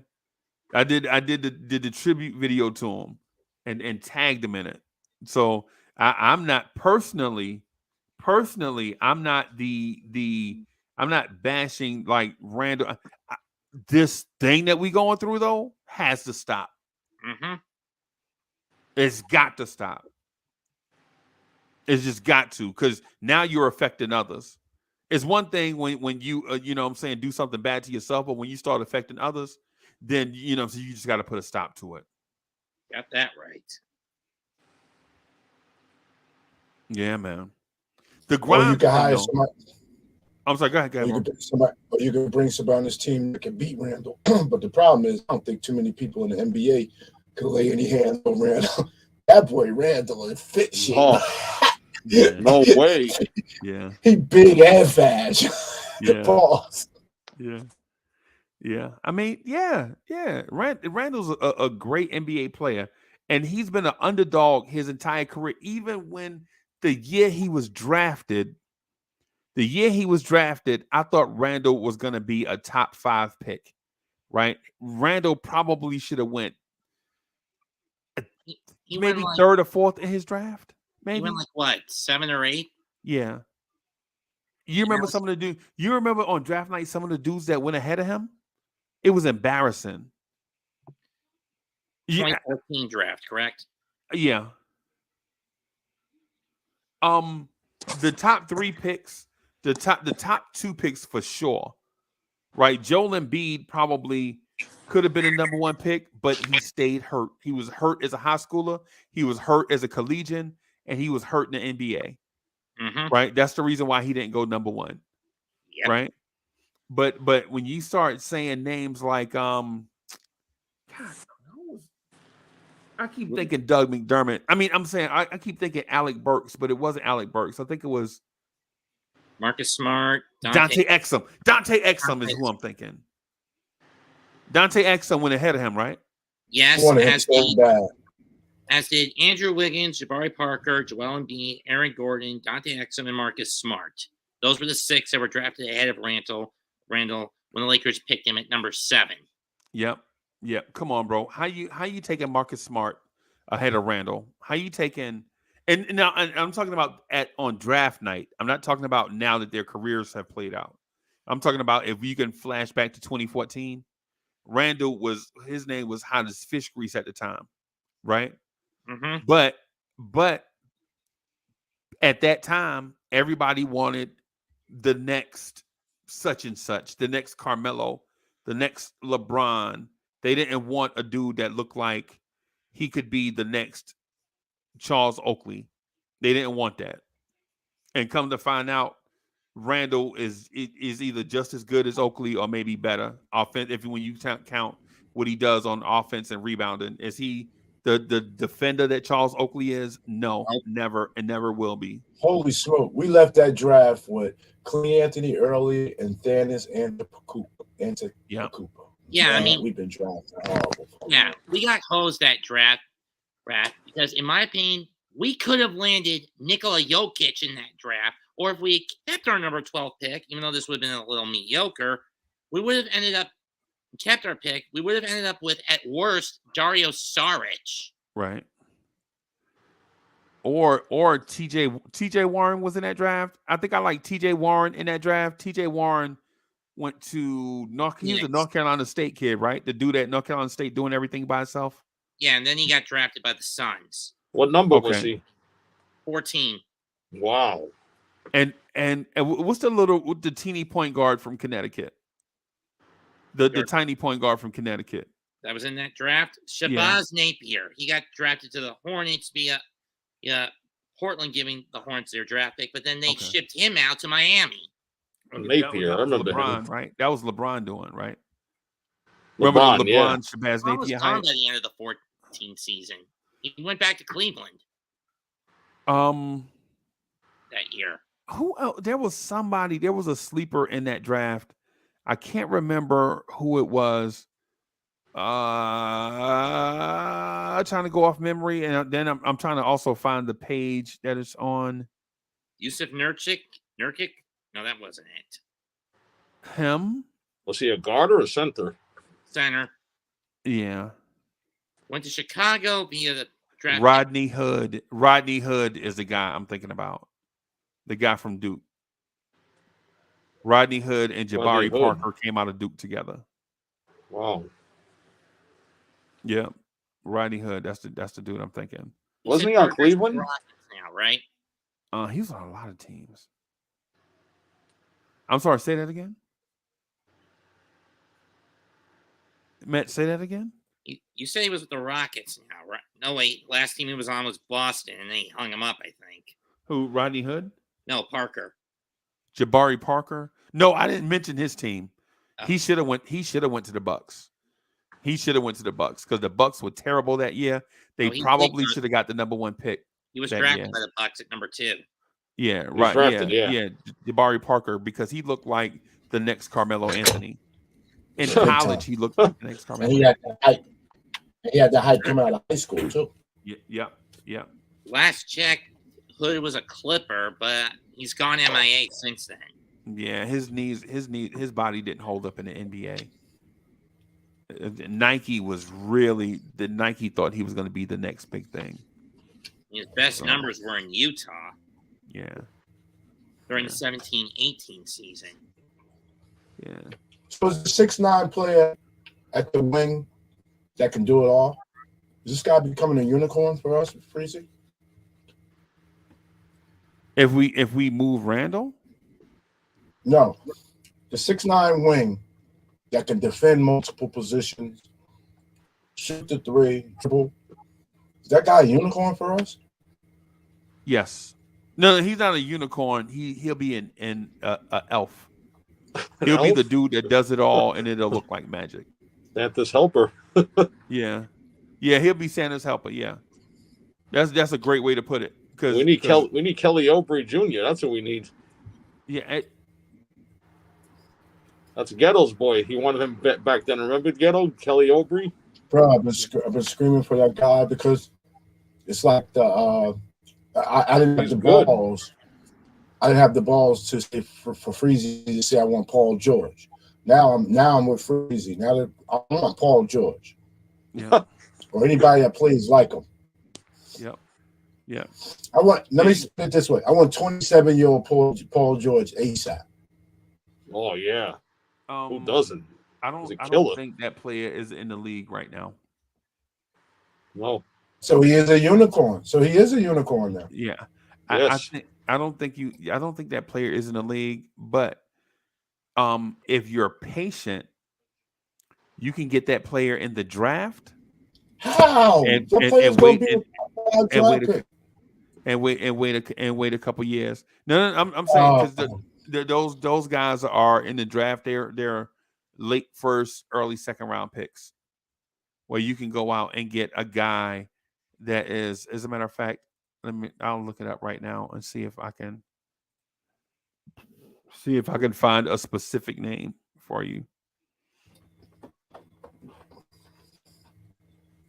I feel bad for Josh Hart too because he came in and brought something new, and took a while for they're figuring it out. Seth, you're a brilliant brother. And G.I., here is your name, G.G. Jackson. Let me go write him down. G.G. Jackson. G.G., hi, Yep. Nice to meet you. G.G. Jackson. He is 6'9", 215. Who's he He's playing a very smooth scorer. He's a 3/4 from the University of South Carolina. He's a Gamecock. And so I've seen some of his games on TV. I hadn't seen him in person yet. Yo, Hinton is in the building. What's good, Mr. Hinton, what it do? Hinton, what it do, What's baby? good, boss? I was on Legion last night, Hinton. Missed you, bro. Yeah, man. Hey, so how he doing, man? He doing good? Legion was good. Yeah, we had a good time, man. It was a tough game, though, man. We all at the end of the game was like, yo, Randle got to go, brother. So it was, a few of the guys were like, no, Randle's our piece, blah, blah, blah. Yeah, you don't treat Quickly like that, man. Nobody has been a bigger fan to Randle than Quickly, bro. You remember the pandemic bubble? And Quickly would just stand next to him like this. Fanboy. Yep. Yep.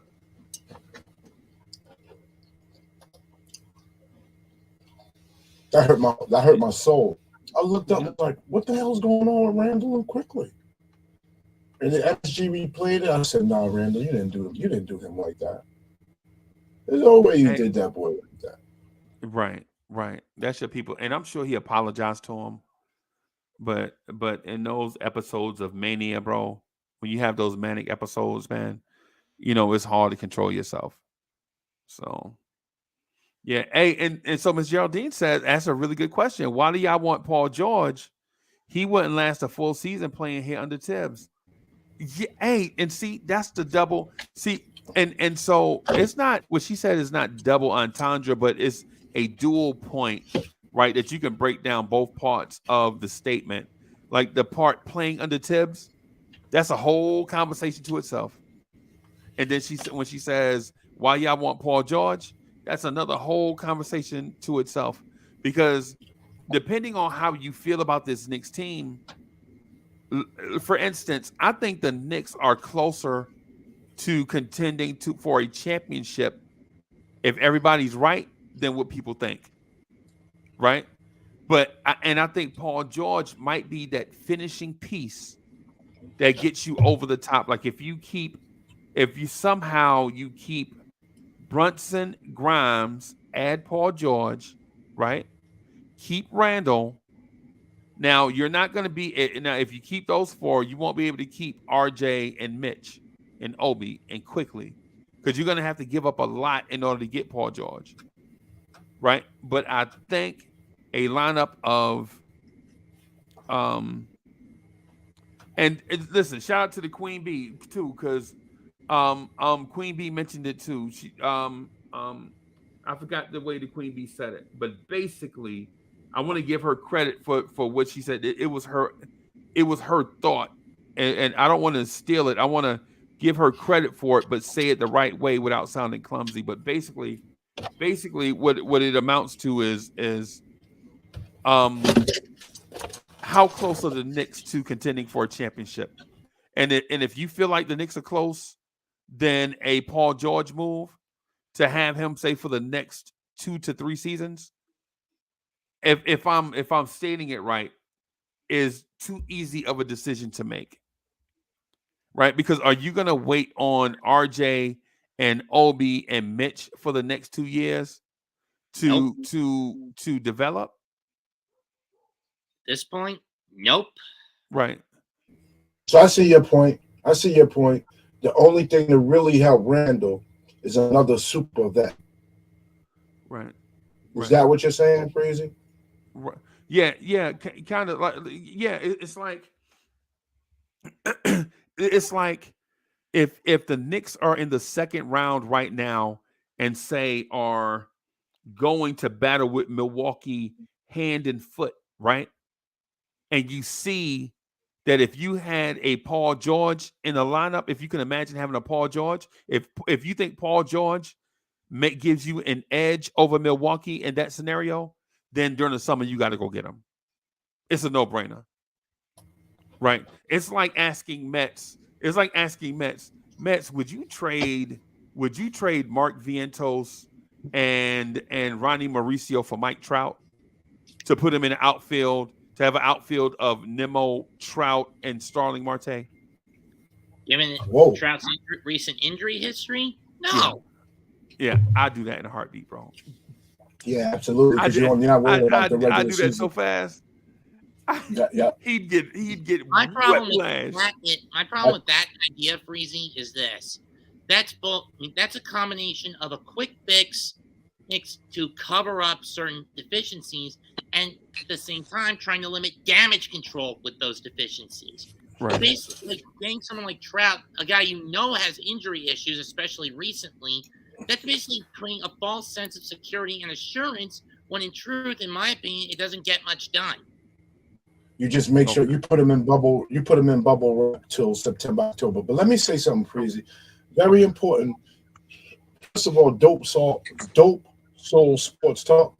What an amazing logo. You look like you like Freezy with your that is a very, you know these guys? Sub up, man. Just your presentation alone.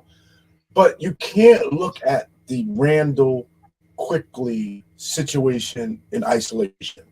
I'm turning my camera on for this one. JJ, I'm not trading the farm for Otani either. Hold on, Seth. Let me finish. Let me stick to the comment on this page. You can't look at Randle's quickly situation in isolation and say that's a one-off.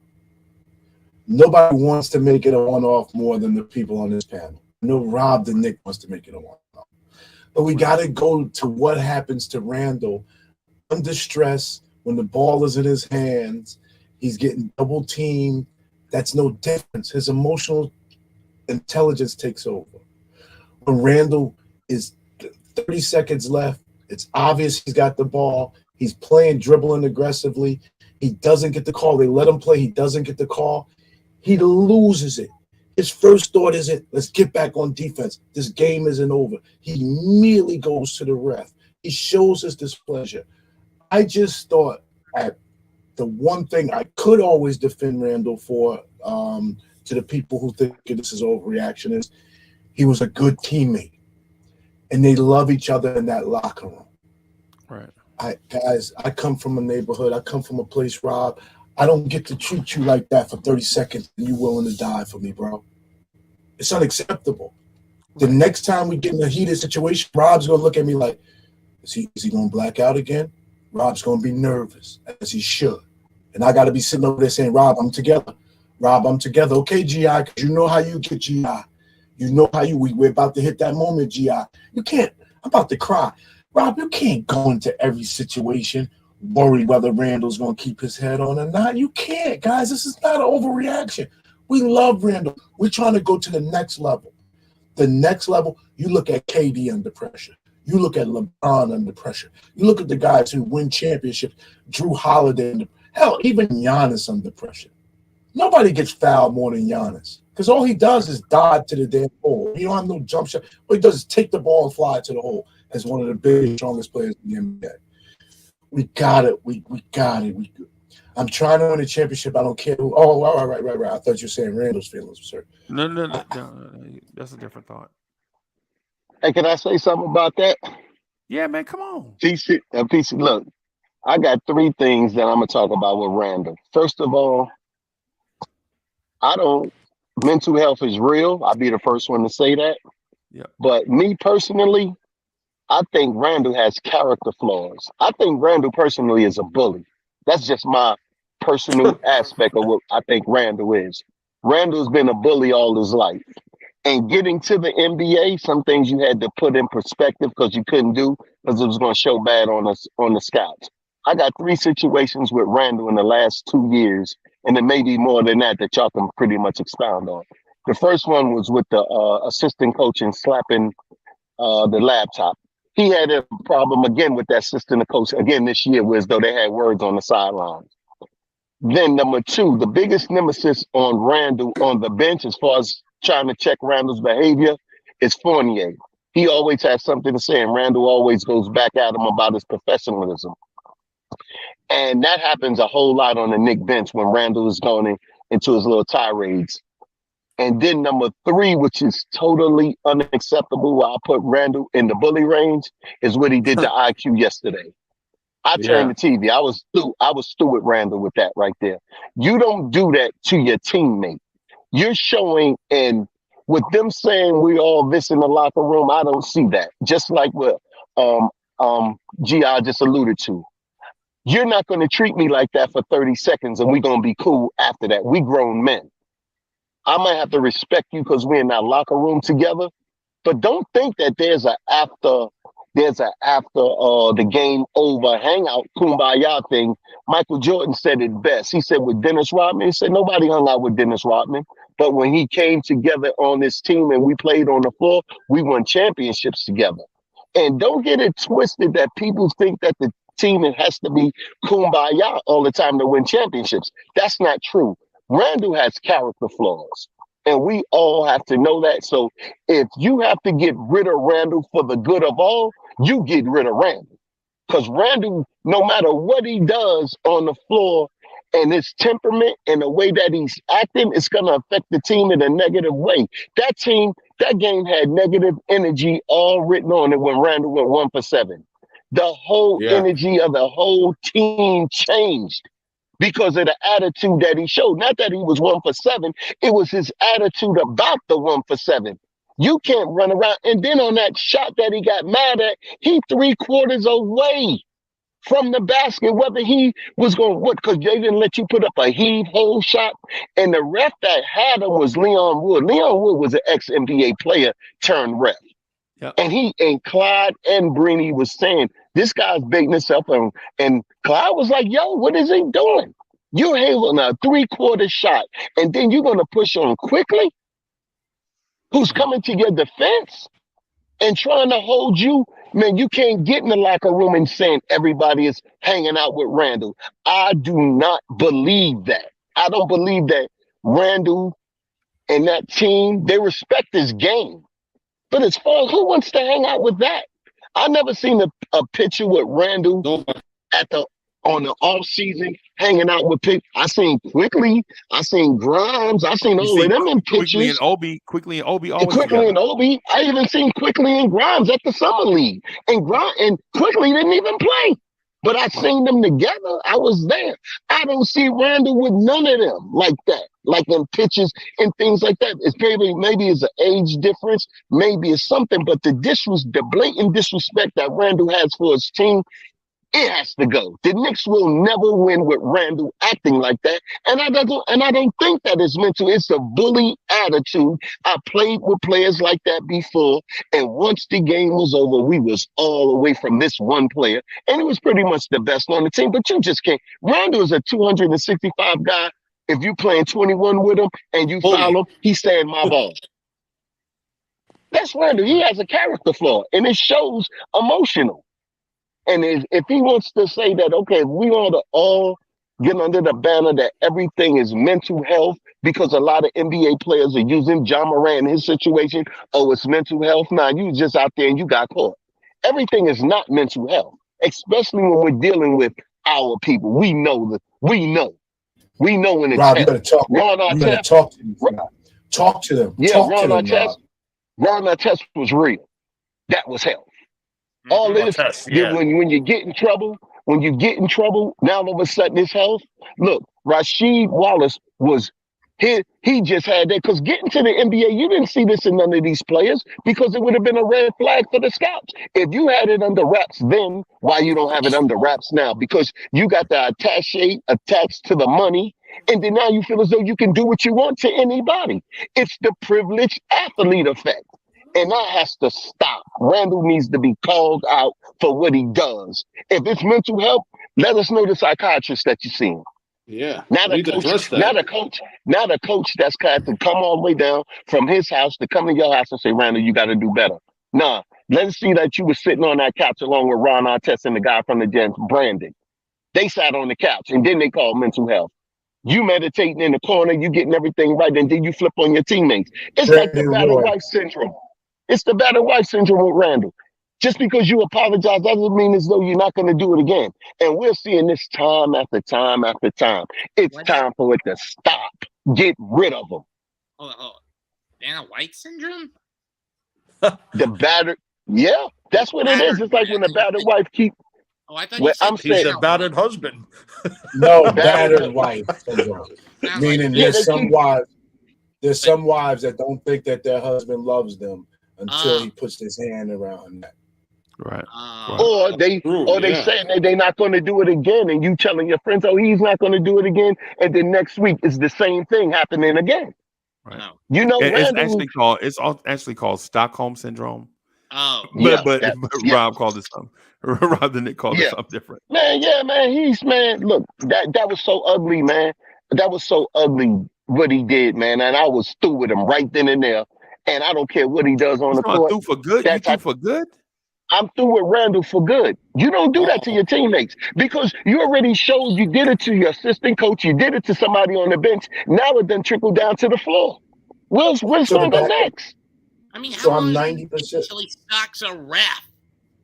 I'm 90%. And somebody said last night there's going to be a player that hits a ref before this league is over. So it's amazing that you said that, Seth. Before long, these players are losing it. They're going to hit the ref. But I'm 90% done with Randle because Quickly has been nothing but professional with this team. Nobody's ever had a bad thing to say about Quickly. So for Quickly to be the one, listen, I got blacked out after a track meet one day. Pin relays. My guy fell. I got spiked. I'm going off on the track. I get a hand on my shoulder. I said, get off of me. I turned around. That hand was Bill Cosby. I said, oh, my God. I'm sorry, Mr. Cosby. I put my hood on, and I got the hell off that track. At some point, you got to realize that the right people are pulling your tail because you love you. And once Randall saw was Quickly, she's like, you know what? Let me go sit the hell down. He was right there saying, don't you touch me. And that's why I wish this bully concept that Rob is brilliant. It's brilliant. Yeah. I'm with Keith Turner on this one a little bit. I'm with Keith Turner on it a little bit, but at the same time, I do understand this thing with Randall is the mental health thing. I don't care. I disagree with Rob on that one, man. We can call it different, but the mental health thing is real, bro. You know, I said it's real, Freezy, but people use it for every situation now. Right, Prove right. it. You mean it's like, no, I get what you're saying. You're saying that when people get in trouble, they use it as an excuse to bail them out. Is that what you're saying? That's what they've been doing. Right. And what I'm saying is that I don't think Randall maybe it's not the mental health thing. I definitely think though he is sensitive and insecure about some stuff. Right? Because every time he have a bad game, man, people be booing. Bro, if you have never heard boos in the Garden, you should just, recuse yourself from this conversation. Right? If you've never heard boos in the Garden, listen, Rob the Knick can tell you. You know what I'm saying? Bro, the Mets can tell you. If you've never heard somebody get booed in the Garden, it's like the worst feeling in the world, bro. It's like there's nowhere you can hide, and then everything echo. And with that same thing, it's like in that same theater when you get cheered in the Garden, there is no other arena on the planet that you'd rather be. Right. Right. But the thing is like with Randall getting booed time after time after time after time after time. Social media, people coming after him. Bro, Elfrid Payton couldn't take. Elfrid Payton had them. OG, Rob the Knick was right there. OG, would you tell them how Elfrid Payton was in game? We went to game. Was it game 3 or game 4 we went to together? That was what, game 4? I think we're game 3. Probably, yeah, game 3. It was game 3. One of them, me and Rob the Knick was me, Rob the Knick, J Boogie, Hoodie Cav, a bunch of people. Man, legit. Elfrid Payton was so emotionally spent, right? Taj Gibson went over and was trying to get him to get back in it. Elfrid Payton looked like he was through at basketball when he was over there, bro. He was that defeated from an entire year of Knicks fans just riding him. And it could have been a total year of Tibbs. That too. Okay, but look, man, but Freezy, the best thing came through there and got booed. Melo got booed. I don't care about nothing about Randall getting booed. Who cares about that? He get cheered too, though. He get cheered more than he got booed. No, Randall got cheered more than he got booed. But what I'm saying is that's you. We expect that comes with it, though. That comes with it, bro. OG, you was born in the tri-state area, right? Yep. So you know that Randall is from Dallas, Texas, bro. Hey, look, he been there long enough, man. He been there long enough now. He been in New York long enough. I'm with you. I'm hoping that Randall is built different, bro. But listen, you got to grow up in an environment to understand what the Yankees booed Reggie But you Jackson out of push your town. teammate. You push your teammate. I The know. one in the trenches with you. There's no coming back from that. You look like G.I. said, it's more than one issue. He did the assistant coach twice. Him and Fournier stays on it about professionalism. You being schooled on this. Johnny Bryant came to your house. Now it trickled down to the refs. Now it trickled down to the floor. You're doing this to teammates now. Right. On the floor. And Right. ultimately does On more the floor. He does more harm than good with that. The locker room is not going to respect you. It's like you're bullying the locker room. Yep. There's a mental difference between a warrior and a bully on the court. The way you look at guys like Brunson, Quickly, Grimes, to me, those guys are warriors. They'll take. Oh, hold on, Mets. Hold on. Let me tell you something, bro. I'm a warrior, bro. I'm a military veteran. I've been shot at by dudes that speak different languages, and their whole objective was to kill me before I kill them. I'm a warrior, bro. Jalen Brunson I like this warrior. is a Yeah, he damn don't like athlete. this warrior. Jalen Brunson is an athlete. That dude life ain't on the line. Bro, cats like us have slept on the grounds in foreign lands, so cats like you and others could do whatever you want peacefully. Okay. Jalen Brunson is not a warrior. Okay. He's a great athlete. He's entertaining to watch and all of that stuff. But this warrior and sports stuff is ridiculous. Okay, sorry. Bad analogy. My bad. Sorry about that. My bad, man. I'm not trying to go there. What I'm saying is we need to keep things in perspective. There's a thing, you can be tough, you can be a great athlete, and all that stuff, bro. But warrior is not one of them. All right. War starts with, you know what the first three letters of warrior is, right? War. Okay. All right. Okay. I was just trying to go with it. I understand where you're going. I understand where you're going with it. But with Randle, on the other hand, we want bully ball, but we don't want we want the bully part of Randle, but not on his own, but not taking the bully to the full extent of the court. We just want to do it on the other teams. Jimmy Butler trash talked all game, all that Miami game. Randle ain't say one word to him until about 10 seconds in the game. Yeah. Get thrown out the game by doing something to him. Don't do that to your teammates. You don't get in no altercations with no other players. It's always people on your team, people that got your back.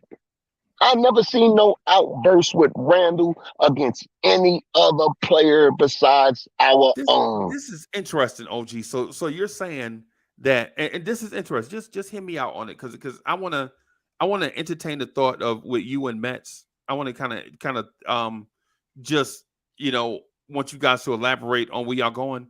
Do you think Randle and this bully thing that you're saying felt like a guy that doesn't look the bully part, like Franz Wagner? Is Randle saw him as easy pickings? Yeah, Randle Cotton. Hear me out. When Wendell Carter, a dude his size, was fouling him, Randle didn't say anything. Nothing. He caught Big Cotton. He Big Cotton. He's the paper bull. He's the paper bag, man. Do it to them. And then when he do it to them, show. And then when he had the Wagner brothers fouling him, he goes out the handle. Yeah, get thrown out of the game for doing something against somebody else that's on another team. Show your dominance then. When they fouling you and you think you got fouled too hard, everything get turned on to the rest of your own team. Turn that out there, get thrown out the game, get suspended, do something so we can respect and say, okay, yeah, this is real with him. Everything else is directed to your team, to your staff. Nothing is ever directed to. When he was getting fouled by Paolo Banchero, he didn't say anything. Those two dudes are the same size, so he didn't say anything. But then he got fouled by Franz Wagner. Look, you seen when Dylan Brooks was talking that trash to LeBron. What would LeBron tell him? He told him, look, man, don't even play my face like that because you hit. Look, he don't say nothing. Right. He don't say nothing. But you Right. go arguing to the rest. You building up.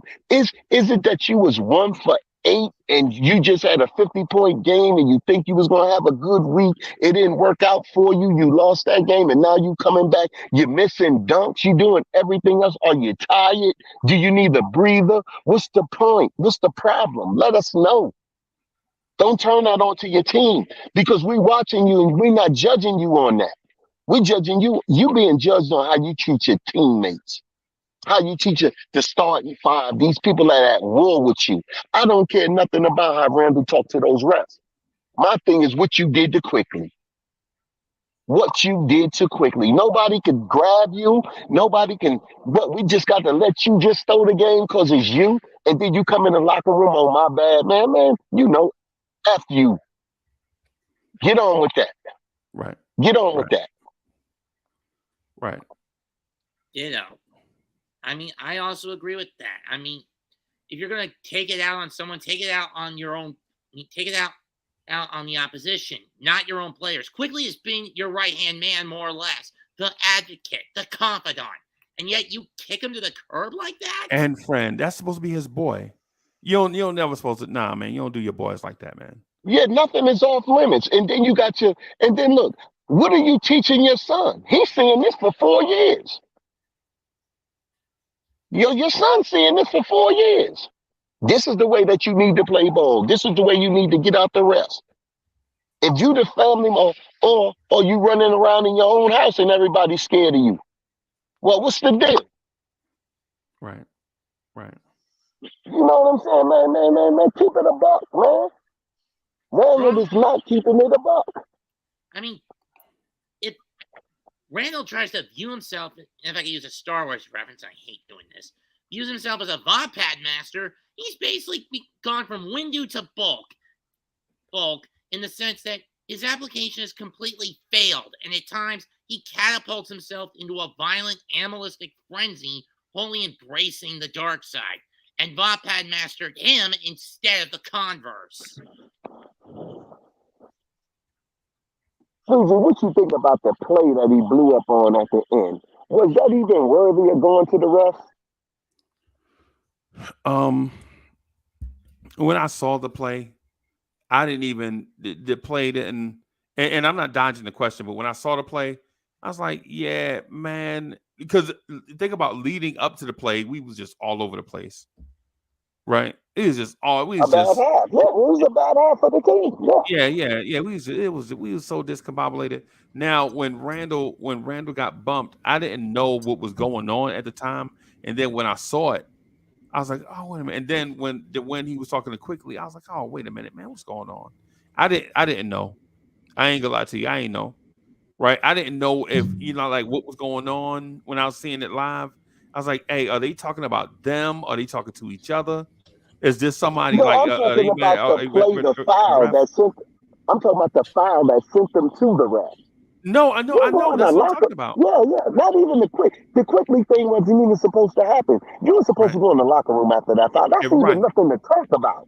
Right. I'm saying, what I'm saying is when he bumped into Wagner walked off and got escorted away. Right. Let's get to the locker room. Randle, seeing that, just looked for somebody, then saw the ref, and then went to him.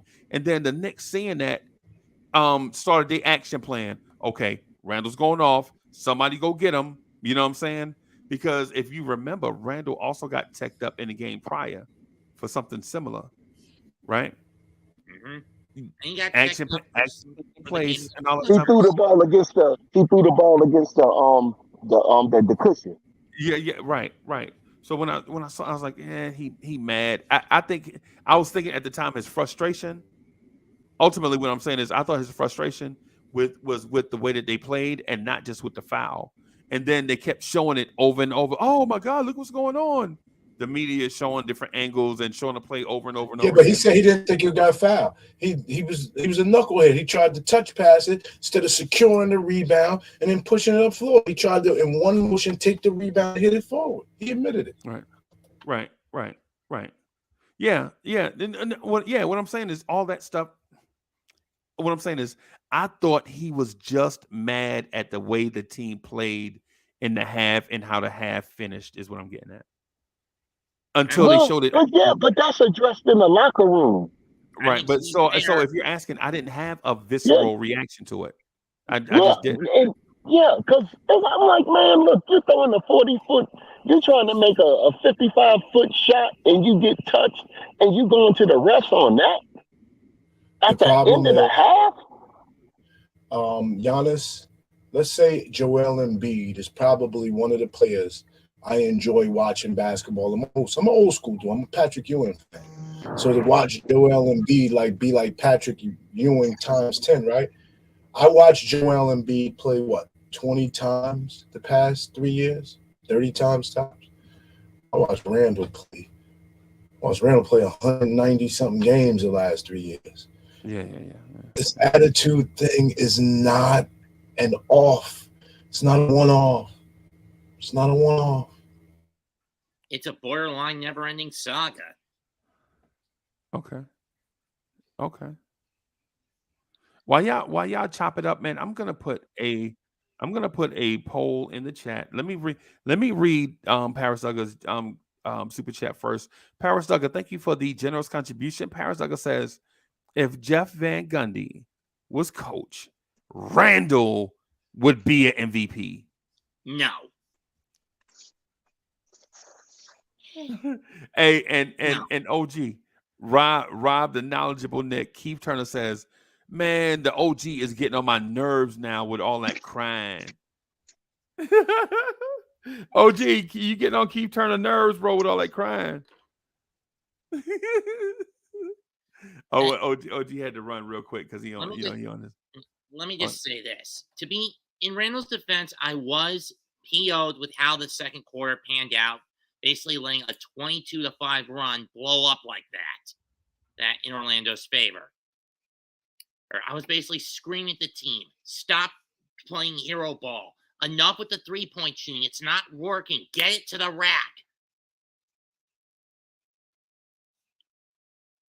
Getting into hero ball mode that early is a death sentence, in my opinion, into any team, no matter how good or how bad you are. Would you agree with me on that, Ghetto? Yes, sir. No, this panel's been completely. This has been one of the best panels ever. I just wanted to save Randle. I never wanted to turn on Randle. In fact, the RJ fans over the last, since Randle and RJ have been together, RJ fans turned on Randle first because they thought RJ could be greater with less opportunities from Randle. Once that proved to be not true, then I thought Randle went to another level. And I just wanted to keep holding him in high regard. Now, with that said, there is a bit of spilt milk. We should be ashamed of ourselves because the Knicks are 12-6 the past 3 weeks. Yeah. That's an amazing record. But we've lost 6 of our past 9. Right, but we're still 12-6. Right, because not many teams. There'd probably be 4 teams, 5 teams tops that has a 9-game winning streak this year. Mm-hmm. So we put ourselves in rare air, but then we go and do dumb stuff, which why you always bank that we're a 500 ball club. We're way better than a 500 ball club. The problem is going to become in the playoffs. The flaws in the playoffs, your flaws get magnetized. The things that you don't get well get exploited even more. In fact, you want to do it early because you want your players to have the confidence that you can beat them doing it this way. Keep doing it this way. Physically and mentally, they can't stop it. I'm concerned about double teams that are going to be run at Randle. How Randle's going to be fouled hard. They're going to be told to foul hard. There's things they're going to do to get to Randle mentally in the playoff series. And now I want to go back to that playoff series with Atlanta. I'm not sure that wasn't what was done to him in that series.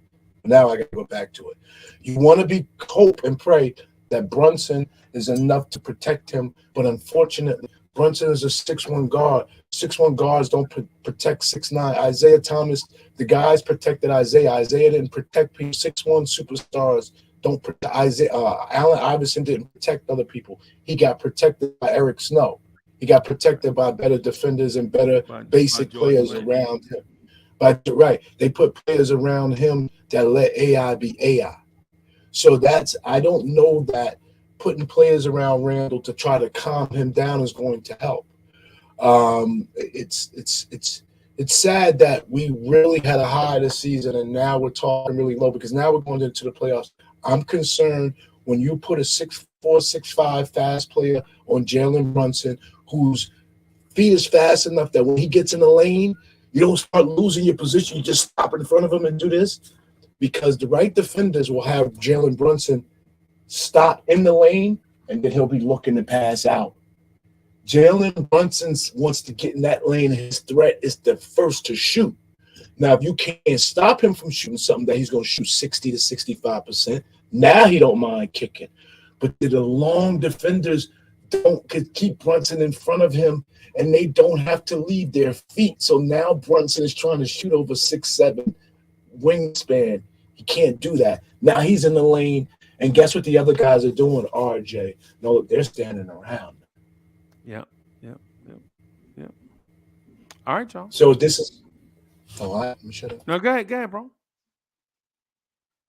I know we packing up. We getting out of it. No, I was going to say thank you, Paris Duggar, for the generous contribution. Tibbs has failed Randle miserably by coddling him or enabling him. Thank you for that, Paris Duggar. And the poll is in the chat. Please let your voice be heard. Is Randle a insecure, sensitive star, or is he a bully? I argued for Randle being a sensitive and insecure star. Rob the Nick said he's a bully. He's a bully. Yeah, and so and I know the OG had to run. The OG is you know what I'm saying, I guess I need to getting paper. I guess I need to take a position on this. I haven't taken a position on this. I see where Rob is going from with the bully situation, but mental health is real. So and you don't know, you can be mentally ill and not recognize that you're mentally ill. The problem is, if the Knicks haven't, it's none of our business though, if the Knicks haven't attempted to help Randle get some mental health and now it's just coming out, then that's the problem. That's a problem. But Randle needs an evaluation. He needs an evaluation. So I don't know whether he's a bully. I don't know whether he's just overly sensitive. What I know for a fact is when the tough gets going, when the going gets tough, Randle gets going. There's no fans of us about it. Right. I was going to sing the Billy Ocean song, but then I remembered that a lot of people in the chat were like, who the hell is Billy Ocean? I mean, when the going gets tough, the tough get going. But yeah, man. So the poll is in the chat, and I heard everything. The thing that G.I. said is kind of like right down the middle between us two. I was just a little bit nervous. I'm not gonna lie to you. I'm a little bit nervous about what I have to say about the mental health because I don't have enough experience and I'm not a subject matter expert, right?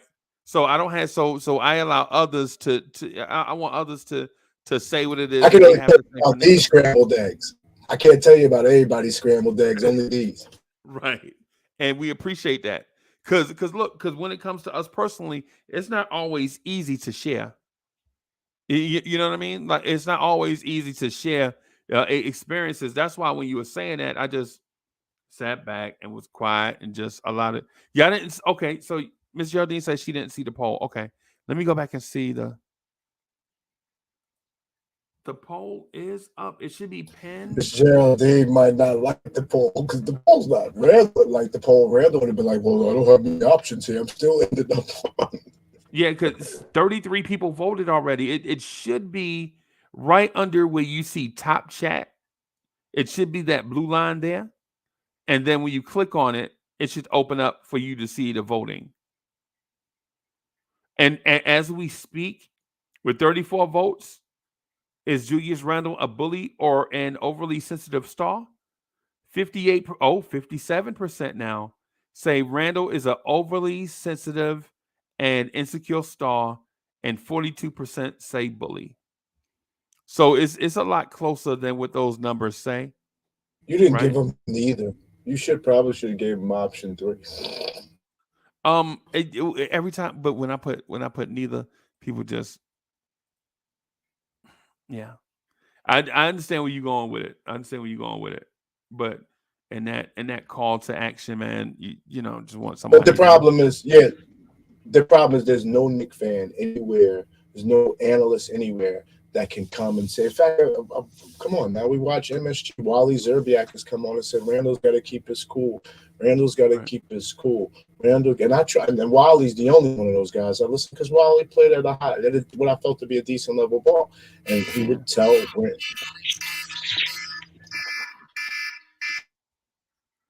Okay. Randall's got it. He's got to keep his cool. I mean, so I don't think anybody can deny that, and that will become that will become trouble. That will become troublesome in the playoffs. I don't know how anybody can deny it. You definitely don't want to know that of all the stars, of all the NBA players in the playoffs currently, yours is the least emotionally intelligent. That can't be a great asset. Yeah.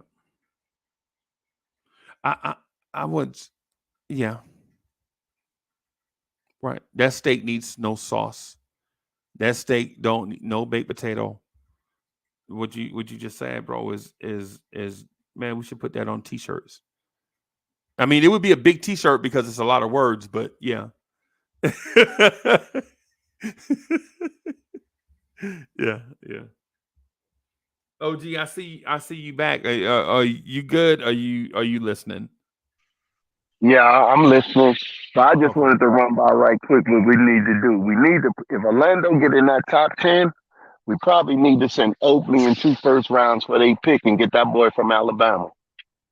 And that'd be Ghetto's 6'9" wing that he need. Yeah. That boy can shoot, he can play D, and I think we can get him with some picks. Yeah. Ghetto been on Beyonce internet since 2019 on the Blondes Cheers Network, talking about since 2019 we needed a 6'9" wing. It's 2023. Ghetto. Imagine if the patience I have had with the New York Knicks. I should be ashamed of myself. I should never say I could have waited for my first kiss. I could have waited for my first date. I could have waited for everything the way I waited for a 6'9" wing. We never had one after since Carmelo Anthony. We always argue whether he was legit. Look, they're gonna give you 47 wins before they give you your 6'9" wing. Think about that. Yeah. Then that means they could be giving me 56 wins in the championship if they got me the 6'9" because he matters. OG, I got like 10 minutes, man, if I have to get out of here and do some stuff. But I wanted to get your thoughts on real quick because I know you're busy, right? But I wanted to get your thoughts on the impact of Willis Reed on the Knicks. There's no bigger impact. He showed the grit of the city. He showed the Knicks culture is established by what he did in that championship game. There's no bigger Knicks moment than that moment. So when you take everything that's New York Knicks in the culture, that's where it starts at, right there. That's the biggest Knicks moment in the history of New York basketball. Right. And Willis Reed is the one who set that moment. That's the heart, grit, the lunch pail mentality of the city. It's been established in that one moment. Okay. I want to say this to you. I'm just gonna assume that we're closer in age than anybody else, even though by the way, like by your knowledge, like what people don't know is like when we go to stuff, I sit by Rob the Nick and we talk during stuff. You know what I'm saying? Like Like I complain about old school stuff, but he know old school stuff. You know what I'm saying? Like I'm at the game. Like you remember when I was like, OG, why Charlotte got 19 different uniforms they wearing? Why they ain't just got one set of uniform? Remember that? Remember? and so it just for the OG, right? My thing with Willis Reed is this: because Willis Reed, when Willis Reed and them was winning chips, I was like 2, 3, 4, 5, 6 years old in that range because there was a gap in the years that they won championships, right? But at the same time, they was always at the cusp of winning a championship. Since I was alive, like my first few years being, you know what I'm saying? When they won it, the first time they won it, I was like 2 or 3 years old. You know what I'm saying? Then they won it again. I was like 6, 7 years old, whatever. When I saw Willis Reed, I saw a man. Like my uncles, like dudes that legit went to work. They was straightforward, right? They like if you do something wrong, they talk to you like, hey boy, come here. You know what I'm saying? I remember my uncle said that. I remember I had a baby. I had a baby, man, and a job in a car. And my uncle was like, and I was about to go and do what 20, 24-year-olds do when their girlfriends and wives and stuff ain't around, right? Go play some cards, drink, try to cut up. My uncle was like, hey, boy, come here. And I was like, who you talking to? I ain't no boy. It's like, my uncle grabbed me by the arm. And I don't know if y'all know this, but old men have this thing called old man strength. We call it old man strength. And so he pulled me to the side up under the tree. He's like, hey, you got your family. You got a good family. You got your job. It's a good job. You know what I'm saying? You a good young man. Don't go out here and mess all this stuff up over some foolishness. And he looked me dead in my eyeballs. Don't you mess this stuff up because you want to get out here and cut up. Now go on over there, have your fun. But you better not mess this thing up. And remember, people looking at you. And so Willis Reed was that type of dude with the Knicks. Like when the Knicks was getting bullied by the Celtics, he went to the Celtics. Yeah, y'all ain't bullying us no more. Mm-hmm. And guess what the Celtics did? They didn't bully us no more. And then he went to the Knicks, his teammates, and was like, y'all better not let nobody bully y'all no more. And what happened? We got bullied. Yeah, he was a man. He was a man's man. But I was little. I was a shorty. I didn't understand that because I was a child. So I like in this case. Yeah. Hold on, Max. Hold on. Let me finish, bro. Hold on. So I was a child. So I like the fancy players like Earl the Pearl and OG. You remember JoJo White? Yeah, JoJo White, Earl the Pearl, Clyde Frazier. What's my man from Philly? What's the Hal Greer? You remember Hal Greer? Them dudes, they was fancy, man, dribble. And so when you a kid, you see that, you like, I want to do that, right? But they was fancy. But Willis Reed was substance, right? So what I was looking at and enjoying was the icing, but Willis Reed was the cake, right? What I was enjoying was the cheese, but Willis Reed was the burger. He was the substance. He was the captain. He was the person that held everybody together. You know what I'm saying? And so when you look at and when you remember Willis Reed, and if you are not old enough to understand who Willis Reed was as a person and a player, just think about the person in your life that is the most rock steady. When it be raining outside, when it be or when times get tough, all that stuff, Willis Reed was the rock steady person. When the coaching staff is picking on somebody, he goes to the coach and say, hey, coach, look, man, we see what y'all do. Come on, man. Or when players going through personal stuff, Willis Reed is the dude that go to him. That's why they call him the captain, because you can depend on cats like that, right? Mm-hmm. It's one of them things like when you think about Willis Reed legacy, or when I think about Willis Reed legacy, y'all can think about how Willis Reed, how y'all want. But when I think about Willis Reed, I think that Willis Reed was the foundation for everything that we saw from about 1968 all the way through to today. it start with Willis Reed. And when y'all do y'all rankings, when y'all like, yo, Pat Ewing, the greatest player in Knicks history by far, and blah, blah, blah. Hey, man, Willis Reed got 2 championships. Willis Reed was the league MVP. Willis Reed won every MVP there was to win in 1970. Sorry. Right? Now, you can still say Pat Ewing is number 1, but what I'm saying is put some respect on Willis Reed's name. You still have the funds from yesterday. Yep. Sorry, social worker arrived. Sorry about that. Yeah. Yeah. So what you thinking? So what you thinking, Gi? You remember Willis Reed? By the time Willis Reed was kind of like Willis Reed. Yeah, Willis Reed retired 74. I have no clue, Freeze. He played 10 years. Okay.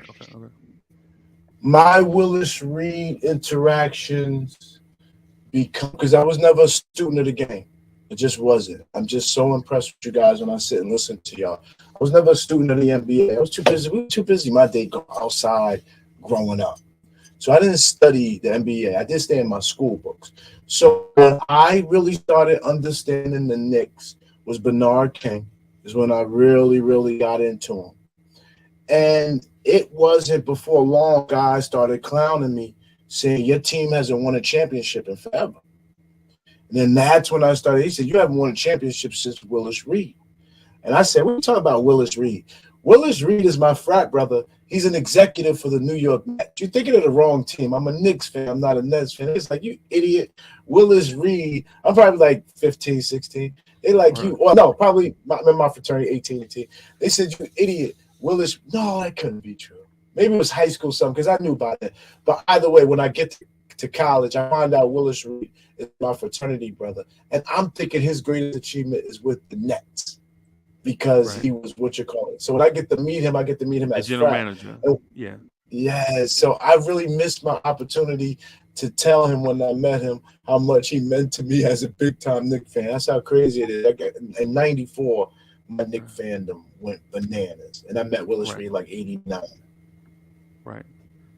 Right. And they hired him to be the coach. OG, you remember when they hired him to coach? And we had all them rookies and young players and Spencer Haywood and Bob McAdoo, and they know what to do with them. And then we had Earl the Pearl going back and forth between point and shooting guard, and Ray Williams. And see, but the time I'm talking about is you could track y'all remember basketball cards? Anybody in here used to get basketball cards from the drugstore? Do they even have drugstores anymore? Remember how you used to go to the drugstore? Walgreens, CVS, they have the most small ones. Yeah, that used to be a thing. Like you go to your grandma, walk with your grandma, she going to pick up her prescription and probably, you know what I'm saying, some stuff for the house, and she'll give you like a quarter and you get like 2 packs of basketball cards and you know what I'm saying, some candy or something, and you get like, you know what I'm saying, you get the basketball cards and it'd be a bunch of dudes you don't know, and then you looking at see, I used to do that back in the day. You know what I'm saying? Stuff like that, man. I used to collect basketball cards, man, baseball cards, and that hard gum that used to be in there. That gum used to taste like floor tile. I will say this. I will say this, tying this in real quick, Sam. I will say this, tying this into Willis Reed. I always thought once I understood who he was and that he limped back onto that field, onto the court, out the locker room, I always thought that he came back out there and probably had 30 points, 10 rebounds, and 4 assists. I didn't realize he basically came back and did little or nothing. But the fact that he came back was the I didn't know that until probably I was about 32 years old. You know what the biggest thing with that was? It was the fact that leading up to that game, Walt Chamberlain kept a visual on him to see what he played. Yep. And when they thought that he wasn't going to play, the Lakers was lax until he walked out the room. Everything switched to the Lakers side. And the Lakers looked over there and seen him play, and they was astonished that he came out there to play. And the Garden went crazy. And Clyde had set the record, 36 points, 19 assists, 7 steals, and they blew the Lakers out. They blew the Lakers out in the game 7. I started watching, so I got to see clips. I said, oh my God, Clyde the Glide was doing everything. Everything he was doing, and that's what I said. He is the greatest Knick to ever play. My God, He's another 19 dude. He's assists. another dude that's very underrated, right? People talk about the greatest point guards of all time, but they don't ever talk about the original glove. The original glove is Clyde Frazier, 7-time All NBA defense, multiple-time All-Star. The dude ran the most beautiful offense that you and see. I don't remember what the offense looked like. I go back and watch it on YouTube, right? But I was alive during that time, right? That's why that's why I always tell you that I need my own championship, because 70 and 73, you know what I'm saying? Even though you whatever, those are not mine. I was too little, right? I was too little to enjoy that. I couldn't go out and sip champagne. I was too little, right? That's why I'm thirsty for this championship. Yeah. So, but anyways, gents, I gotta get out here, man, and start the day doing some stuff. Mitch, you wanted to say something before we get out of here? Seth, Guess not. All right, everybody. Thank y'all for coming through. OG, it's good to see you. I will holler at y'all later, man. Peace, y'all.